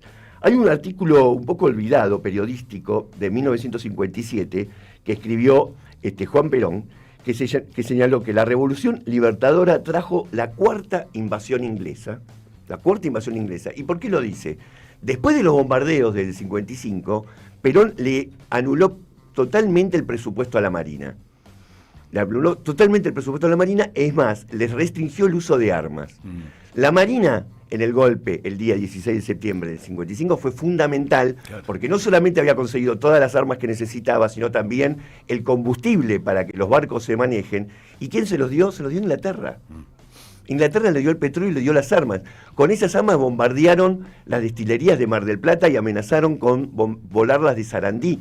Cuando Perón vio que iba de ese tenor la mano, es que decide aflojar y retirarse pensando que volvía rápido, que era una negociación política que en un año volvía, no que iba a tardar 18 años envolver. Pero cuando habla de la cuarta invasión inglesa, dice, ante la incredulidad de propios extraños, nacionalizamos comprando y pagándoles los transportes, puertos, teléfonos, silos y elevadores, frigoríficos, servicios de gas y energía, el Banco Central, creamos la flota mercante que llegó a ser la cuarta del mundo y dimos al país transportes aéreos, industrializamos la nación facilitando la instalación de industrias pesadas. Asimismo fabricamos gran cantidad de maquinarias y automotores.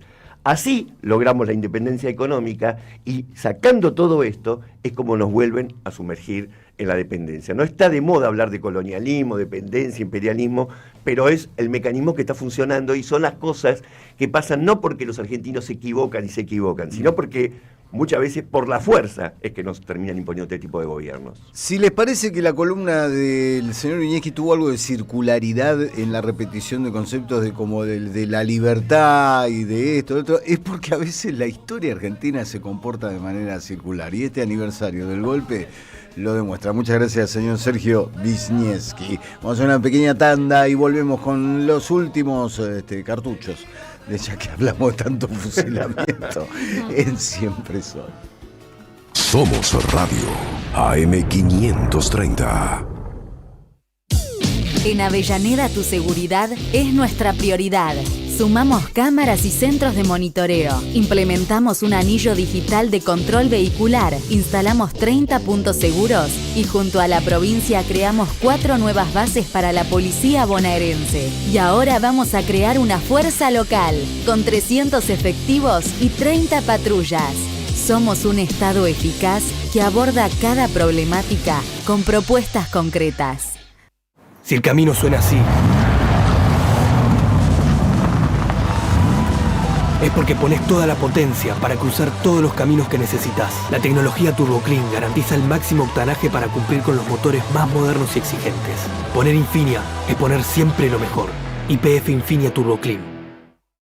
En el CUI estudia idiomas con la mejor calidad académica. Inglés, italiano, francés, portugués, alemán, chino y muchos más. Cursos de 3 meses por Zoom. Centro Universitario de Idiomas. Certificados y diplomas UBA. Inscribite en cui.edu.ar o llamando al 53 53 3000.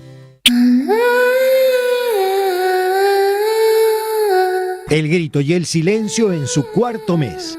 Selva Palomino y una historia poco conocida de Julio Argentino Roca. Una obra donde la memoria no se apaga y las voces no se callan. Con Gabriela Villalonga y Luciana Procaccini. Dirige Fabi Maneiro. Viernes a las 20:30 en Andamio 90. Paraná 660. Entradas por alternativa teatral. ¡Wow! Como dices cuenta DNI, ¡wow! Que ahora tienes plazo fijo, ¡wow! Y que tienes una tasa especial, ¡wow! Y eso hace que tu dinero crezca, ¡wow! Y crezca, ¡wow! Y crezca, ¡wow! Pará, ese último wow no entendí. ¡Wow! Ah, que crece. Cuenta DNI. Tu plazo fijo de Banco Provincia es realmente wow. ¡Wow! Andrea Recupero está en AM530. Vamos a recibir ahora a Alberto Sileoni. Alberto, un gusto. Andrea Recupero lo saluda. ¿Cómo le va? No parece ser un elenco de gobierno que puedan aprender. Me parece que están muy presos de su ideologismo. Así que en ese sentido todos queremos que recupere un poco de cordura, pero la verdad que no tengo muchas expectativas de que lo hagan. A las 18, la vuelta completa en AM530. Construimos comunidad. Buscamos la verdad siempre.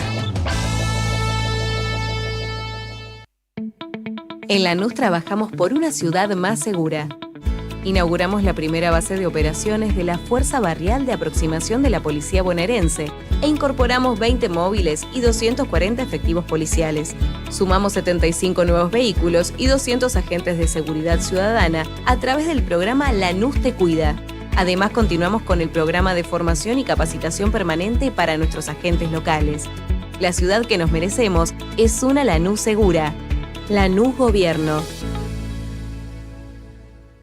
Somos los engranajes de una máquina infernal. Somos las marionetas de este proyecto global. Los engranajes. Personajes atrapados en el laberinto de una gran empresa luchando por escalar posiciones. Una mirada crítica desde la ironía y el humor. Todos los sábados a las 20 en el Teatro Anfitrión, Venezuela 3340. Los Engranajes de Nathan Kuznir. Entradas por Alternativa Teatral. AM530 Somos Radio. Buscamos la verdad siempre, siempre, siempre.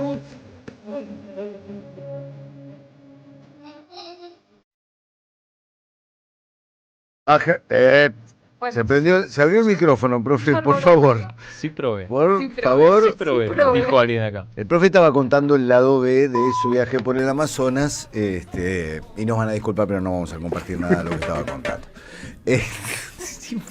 Pero sí probé. Sí probé. ¿Cómo le rayan el auto al profe? Es legal, por supuesto, es una medicina, claro que sí. Sí probé. Señor Jorge Duarte. Mira, varias cosas. Sí. Primero pasó lo que adelantamos que iba a pasar. La CGT convocó a movilizar mañana. Va a tener columna propia en la movilización por la educación superior. Y además de convocar, va a moverse para que algunos más que otros, pero va a haber una columna propia. Imagino que no van a querer pasar papelón con la columna. Por lo tanto, van a tratar de llevar gente. Algunos le pidieron paro. Estaba claro que no iba a suceder eso. Lo decidió en una reunión de mesa chica que están preparando lo que va a ser el confederal del jueves. Es el paso previo a la elección de candidato de nueva conducción de CGT, que va a ser el 5 de noviembre. Ahí de paso estuvieron testeando algunos nombres para la nueva conducción, que está cocinada en 80%. ¿Va a ser otro trío? Va a haber otro triunvirato Emerson Lake con 3 jóvenes. Esa es la... 3 jóvenes. 3 jóvenes y jóvenes. ¿Hasta qué edad es joven?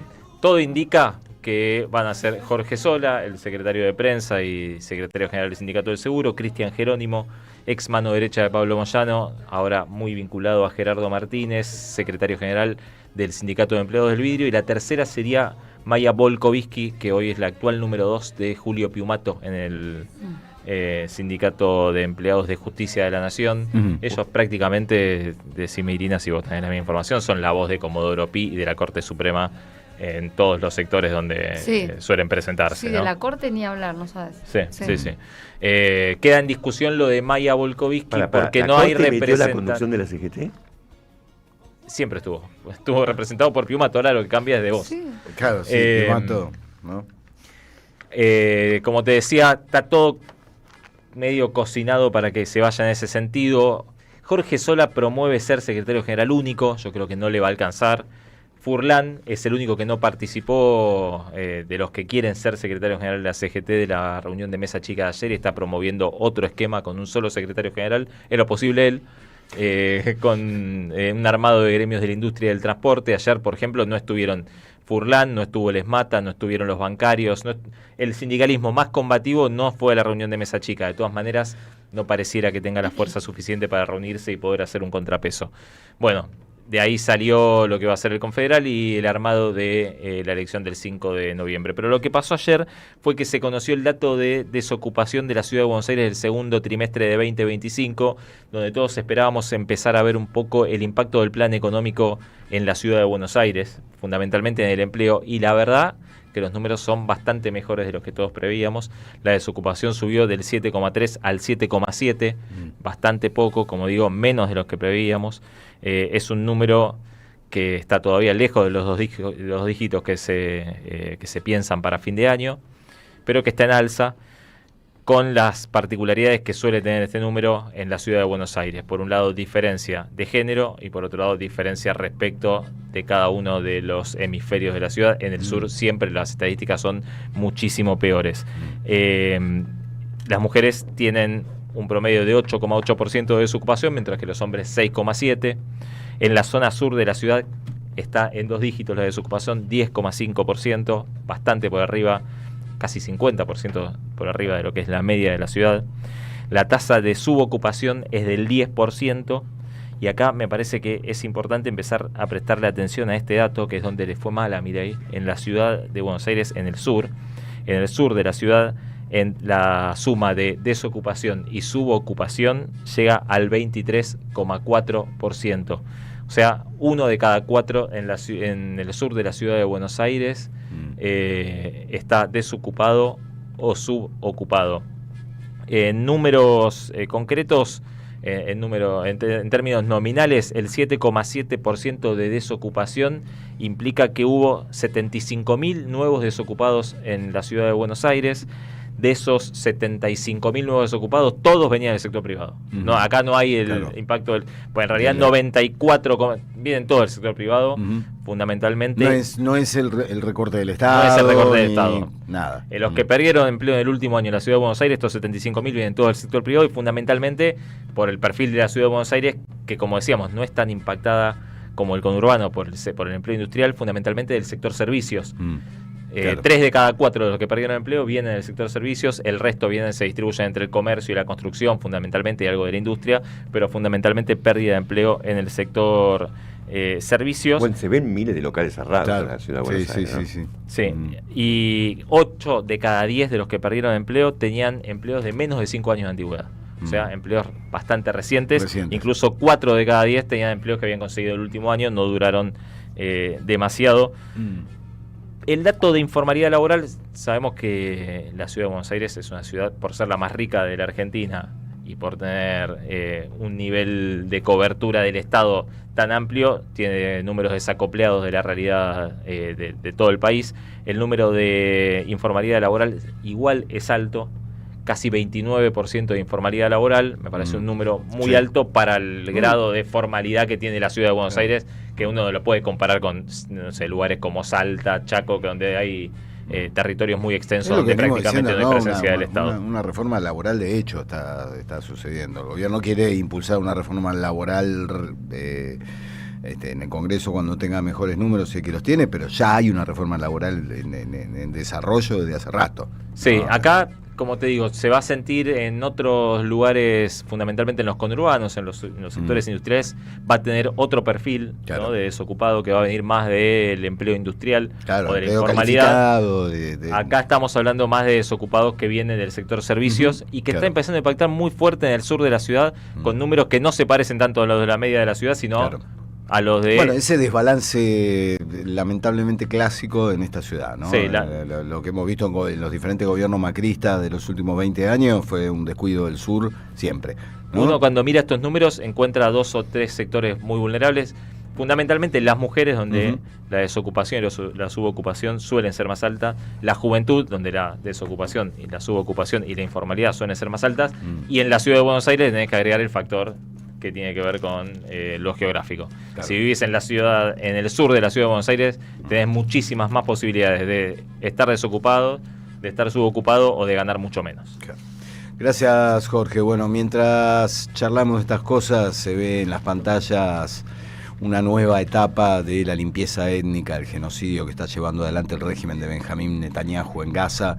Le ponen Gaza arde a la operación, está con una operación terrestre, drones, misiles. Ay, es muy impactante lo que estamos viendo. Es horrible. Te asquea, te produce náusea, porque hay reacciones a nivel mundial. Ayer hablé un poco de dentro de la frivolidad del EMI, que por lo menos hubo algún tipo, pero es realmente repugnante lo que está sucediendo. Ayer una comisión de la ONU declaró a Israel Estado genocida. Más aún, y más repugnante aún, el rol del gobierno de Javier Milei en la ONU, votando a favor de esto que debería repugnar a cualquier persona con un mínimo de sensibilidad.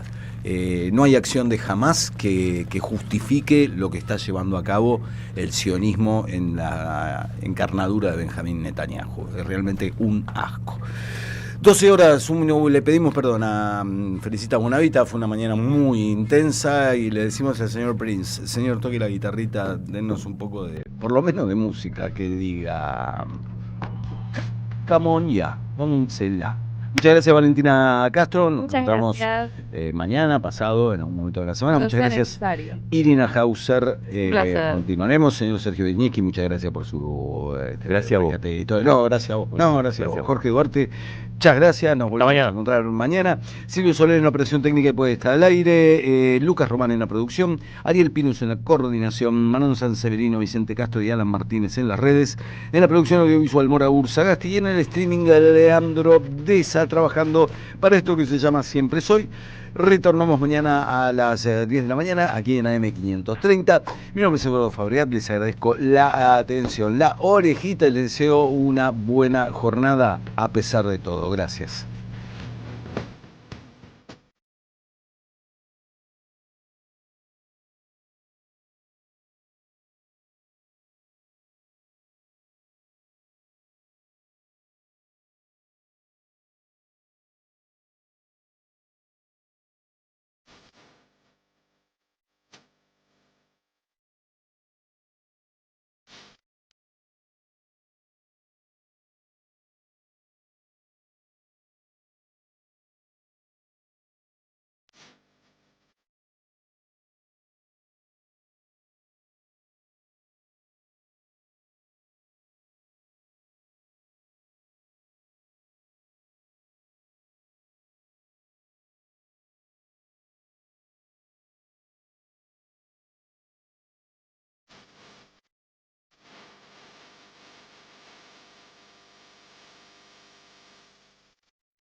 AM530 tiene memoria.